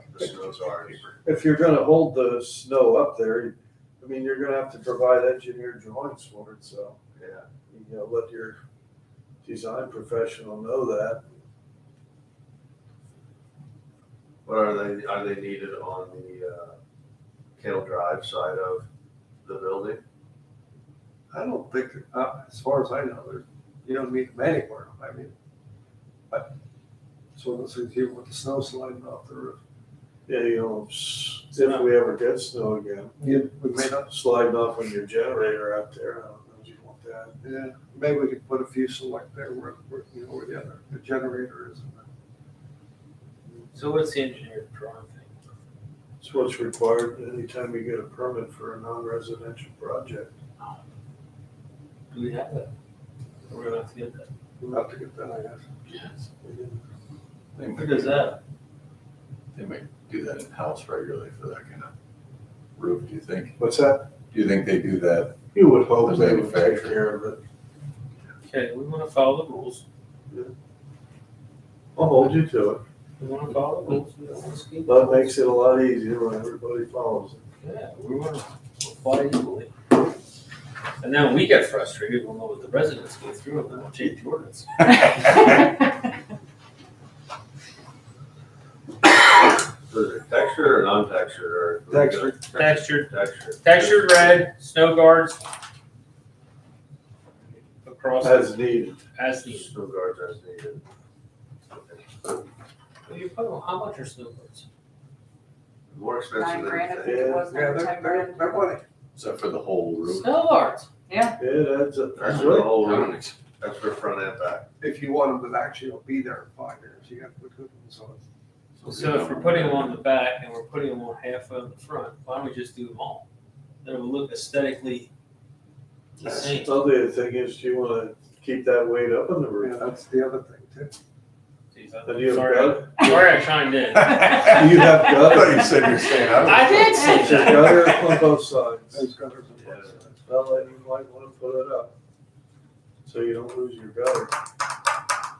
It all depends on how the gutters are. Many times if it comes off, it'll And the Fill other that sucker right off. thing, and the other thing is that they say the textured stuff is to hold the snow. I mean, other than it not looking, the same. That's what I'm saying. If we're doing 3/4, you might as well do Yeah, it. that, Just my. but they're these stainless or aluminum or they're so expensive. The only ones we've ever had to develop were plastic, plexiglass. Really? Yeah, we've had them on our building for 30 years. All our other ones that we put up have broken. I know my metal ones have bent. Yeah, they bend, they break. Yep. And they were expensive a long time ago. I get a recommendation what they have now. Actually, I was at Quarry Ridge the other week and they have some like this big and they have two, probably at least 1/4 inch Allen heads that pitch into the standing seam. I mean, they look pretty heavy duty, but they could be more of a. That's why I said to commercial. Dustin, I said, put a price in there for the option, but make sure it's a good commercial, heavy duty. Right. We don't want to go back up there. So are you okay with doing it all? It's a difference of Yeah. $3,000 probably when it comes Yeah, down to it. Do it the right way. We'll add that option. I'll add that option. Maybe it's 4 years for the 3-way bout then. That's a different account. All right? I think that's all I have. Thanks, Robbie. Can I ask a question? Yeah. And I'm so sorry, I'm gonna be a pain. It's okay. I live at Crystal Ridge Road, okay? Who is responsible when a tree comes down and hurts somebody? A dead tree, I mean, it is to be a dead tree. Like, I walk out to on Crystal Cave Road then, to original post office, and I counted at least 20 trees on the Moeller property, and I'm just saying that, I'm not, just walking down, at least 20 trees on the one side, I don't know how many on the other side, and the one time I was walking home, and it just missed me I was here and over there, a tree came down. You know, I was just wondering who's responsible for that? How does that? Mother Nature, no, I'm just kidding. No, God forbid, Chris, that just missed me, you know, and the landscapers weren't working at the property there at the intersection of Crystal Ridge Road. They came running over to me because it just, you know, it came in. It's a lot of ash trees are really bad right now. Yeah, oh, I know what those, If the tree is within the right of way of the public street, then the township or PennDOT could be responsible. But if it is outside of the right of way, it is the responsibility of the private property owner. how far out of the right of the road, from the So I road? don't know, is it a township road or a PennDOT road? The two roads that she's referring to are PennDOT roads, Oh, PennDOT. Crystal Ridge and Crystal Cave. I'm sorry to be a pain, No, because I walk that many times, because I'm trying to exercise. So the PennDOT right away is probably what, 30 feet? Well, our right of way on our township roads are 16 and a half feet from the center line. So, so PennDOT, I can't answer for what their right of way is. It varies. But it would be It's at PennDOT least 33, within their right of way. but it could be wider. I was just wondering, because I know they had trimmed along Crystal Ridge, there were a lot of trees were trimmed up in that road there. But like I said, I was just concerned because I was telling my husband, just if I don't come back at a certain time, he can go look for me if something happens, you know. Yeah, that's the answer. I appreciate your time. No, that's the answer. You can ask questions, because I wasn't 100% sure, but that's the answer. We do go out of our way to make certain that they're on township roads, that they're within our right of way. We tell them that. Mhm. But many of them that fall are not in our right of way. And the ones you're referring to are on PennDOT right of way. Mhm. That might be trouble getting some response on those. It's quite bad, like when you're driving, just if you glance on your left side going towards Virginville, it is bad. Oh, There are so many trees ready, like the ones even hang on another one, it's a dead one, and it's like, oh my God, because we just like cross our fingers and hope we make it through. Sooner or later, they're all coming down. And we're aware of those, but PennDOT, It's PennDOT, okay, nothing we okay, can do. thank you so much for your time, appreciate it. No problem. Payment of the bills. Or treasurer report. All right, for the general fund, we have check numbers 10910 to 10943, including EFTs for $157,373.82. I'll make a motion to pay them. All in favor? Aye. State fund, we had no checks. Light fund, check number 2158 for $715.10. I'll make a motion to pay them. All in favor? Aye. Sewer fund, we have check numbers 3079 to 3088, including EFTs for $32,679.80. I'll make a motion to pay them. All in favor? Aye.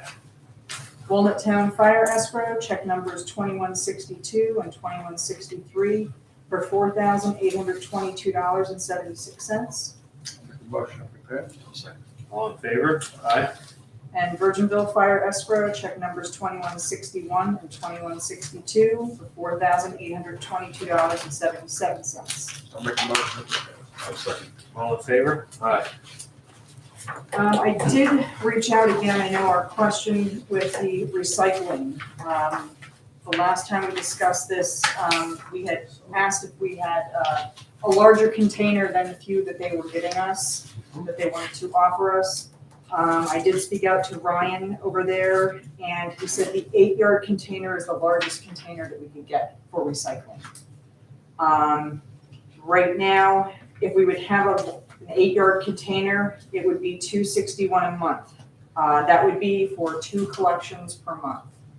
And what would go in there? There's a flyer right behind there. Single stream. Yep, single stream. You don't have to separate them, everything will go in the same container. They will separate it once they pick it up. 8 yards is not gonna be enough. Remember what we had here before we had recycling? We have 2 of them. And it was bigger than 8 yards. Shit, they were probably 30 yards. Yeah, I kinda think they were at least 20. Yeah, they were big and they filled them suckers in. They're the size of the tire dump.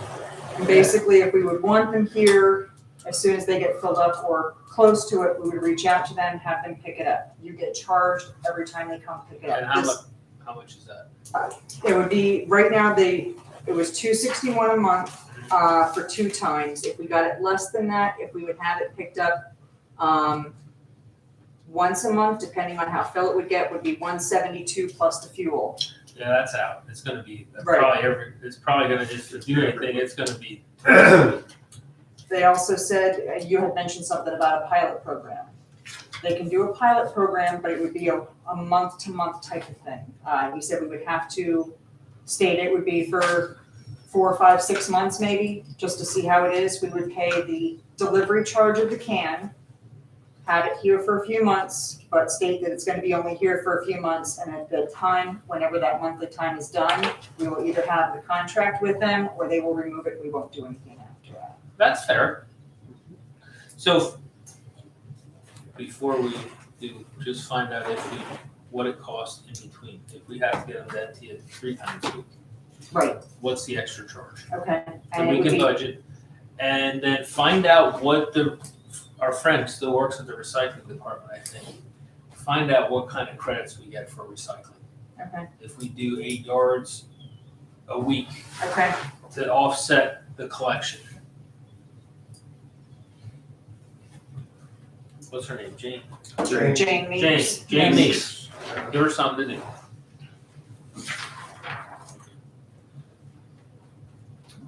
That's starting back up.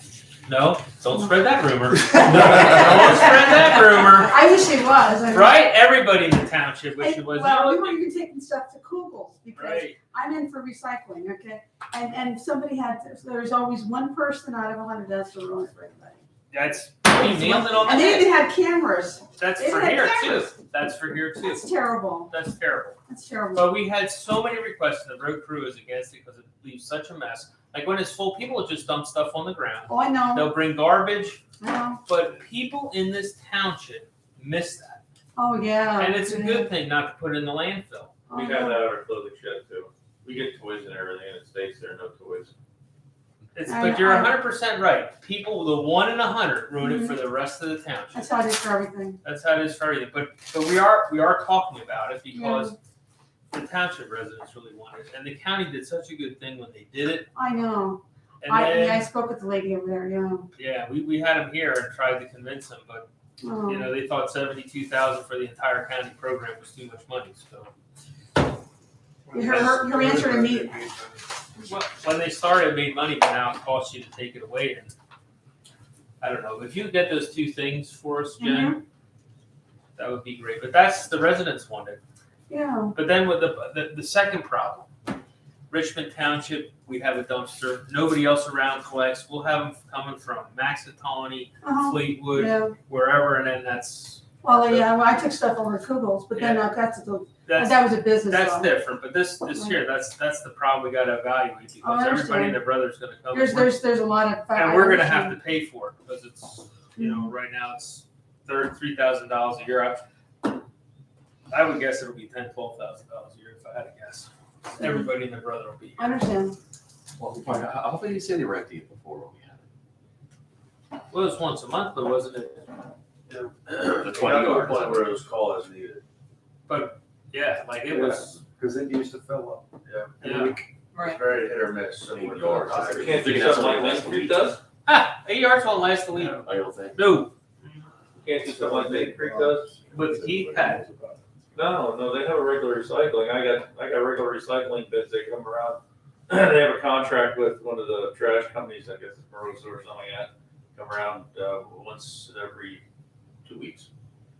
to everybody, and they just put their recycling out. Is that with the trash program? Uh, But you have trash. Yeah, the trash is personal. Trash is personal, but the recycling is. Recycling is through the township, and they take it, like, every 2 weeks, they take it. Cause I'm just over the border, I can throw a stone in Richmond. Recycle. And it's every 2 weeks I get my recycling taken away. I forget what it is. Maybe Yeah. that's something to check into. That would do And just the bottles. residents. That's a good Did idea. speak to Hunter about that because they are with Jake Mascaro. He said that they go to residents separately. He says, but then you're looking at almost $100,000. Ooh. Yeah, so I don't know what they pay. Yeah, see, we. That's why I went, okay, maybe I we didn't know can if just that would do the yard dumpsters and see how that is. Yeah, I didn't know if that would be more That's people expensive than to go house to house to house to do Yeah, that. that's, but the house to house would only do the residents, but naturally that would cost. Yes, Don't the haulers up here in this area do recycling?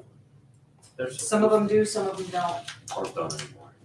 Ours does, but they come with one truck and If dump you watch everything them, in the they same throw it thing. all in the same. Yeah, exactly. That's a little They don't frustrating. separate it. It is. That's a little. I watched frustrating. Main Creek do it too. They came around with a regular trash. That's really did. Yeah, you separate and then they put it in the same. And they might do this with cheap. This guy, they might take the recycling and put it in the landfill. For the recycling, they take glass cans, bottles, all in the Yeah. same container, and then they take it away. Cardboards and stuff. Singles. But I watched them throw the cardboard in with the glass too, right? It is the number one request that I get. It's my number one request for me too. And I have not gotten any information on yard waste yet, unfortunately. Yeah, that's probably a bigger project to tackle. I did dump, Yeah, and the other one, they do have the one closed, but they do have the other one open, but it's a lot smaller. Not that. It's a lot smaller Mason. But the old They have one a is- card, a card pass that the Main Street person has had. You have to fill out an application for it. You have the license number and all that. The old one is really full. Yeah. It hasn't gone anywhere. I can't believe it's that full. Yeah, it's packed. the only other item I have here, Robbie had asked for some new safety jackets, some sweatshirts for the guys. And we don't really technically have a budget anywhere for that. Clothing, Yes, safety clothing, yes. a line item. We were taking it out as technically office supply. They'd spoken to Diane about that. She has it in the 430 account under Public Works. I didn't know if that was something, I have the spreadsheet or the sheet in front of you with the highlighted on there.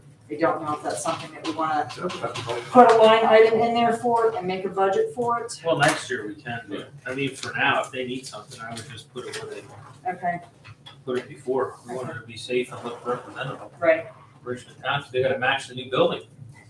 Be spiffy. Right? But then we should put another line item in next year, just budget something every Right. year. Okay.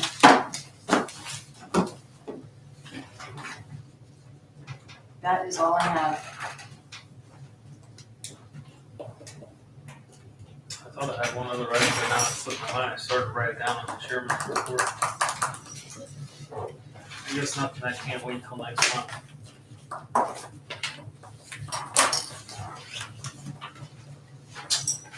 Well, you guys have anything else?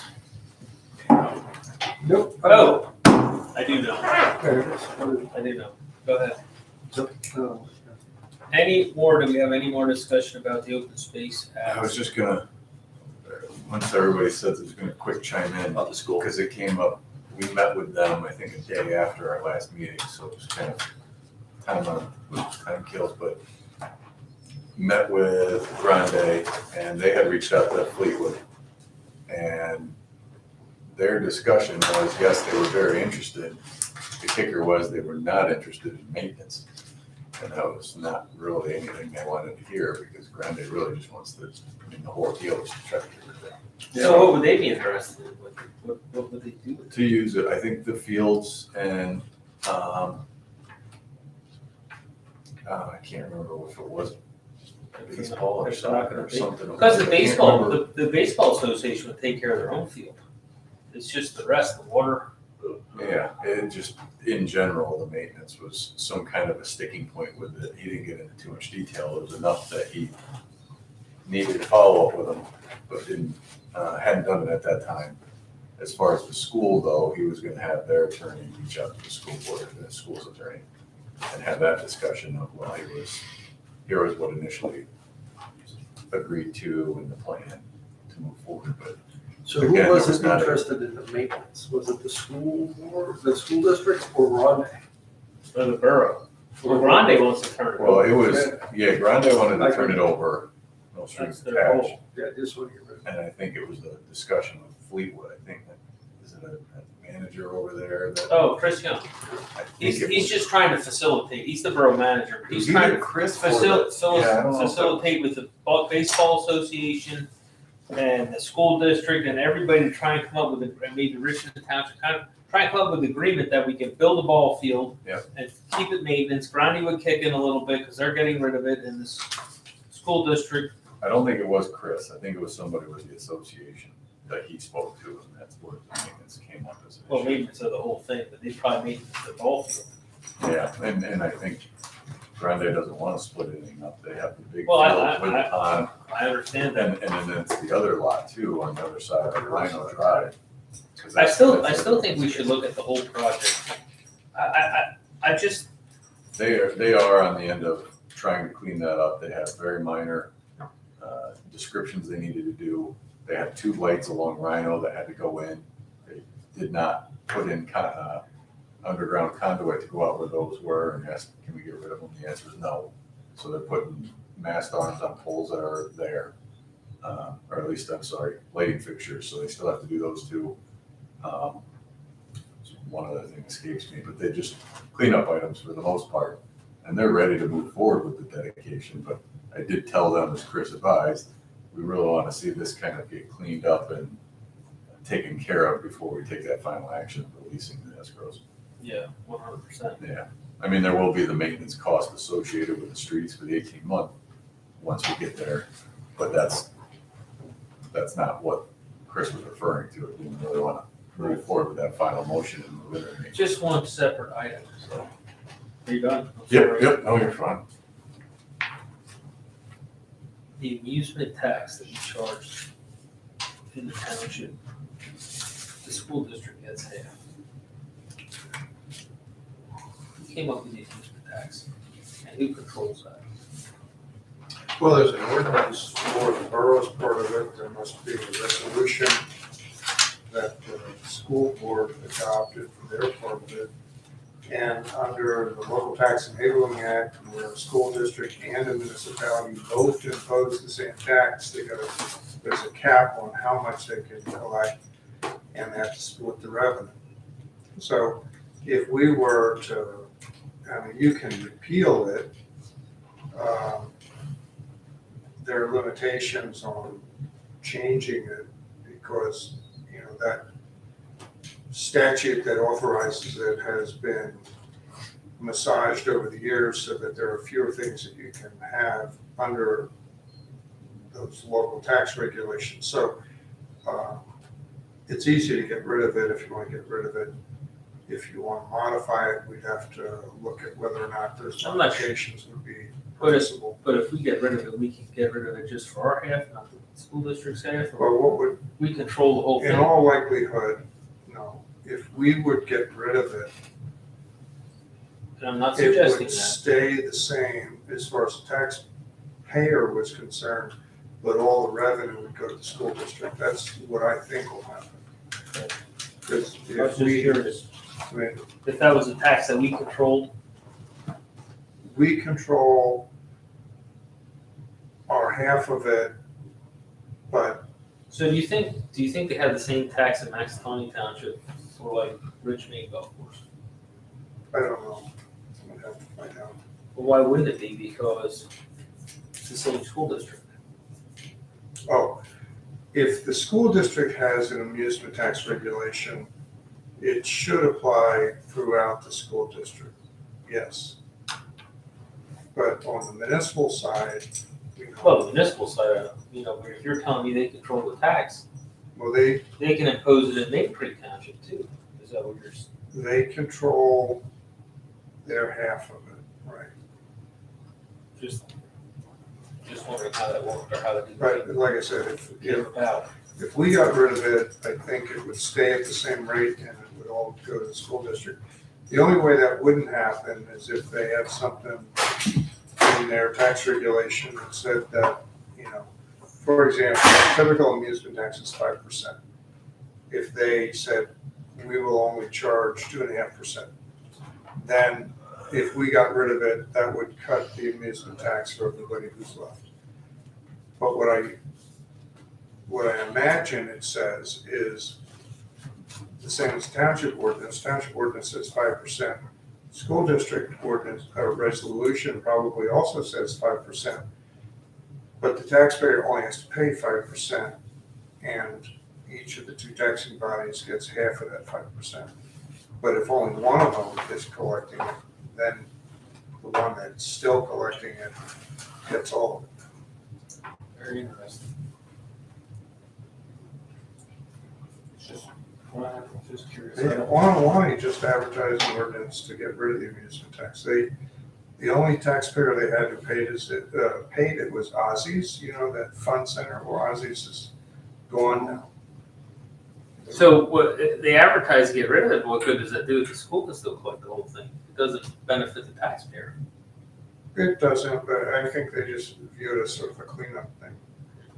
And I don't know if Schuylkill Valley collects amusement tax or not. Interesting.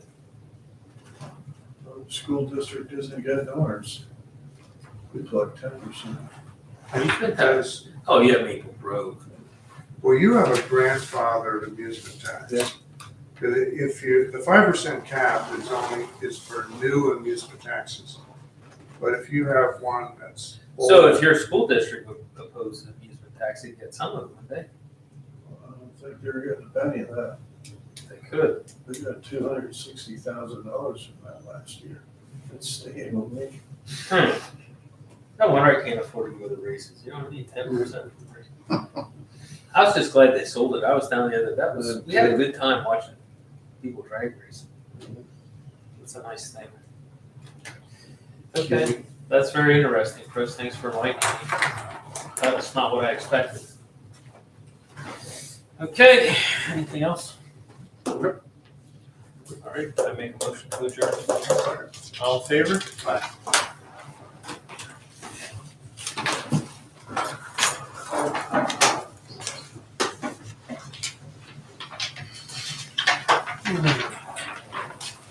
yeah, we don't control it. I just think sometimes I'm not a huge fan of the amusement tax. But I certainly don't want to give it away. Just want to say thank you for putting up with me. Listen, it's a I'm a retired nurse and I ask a lot.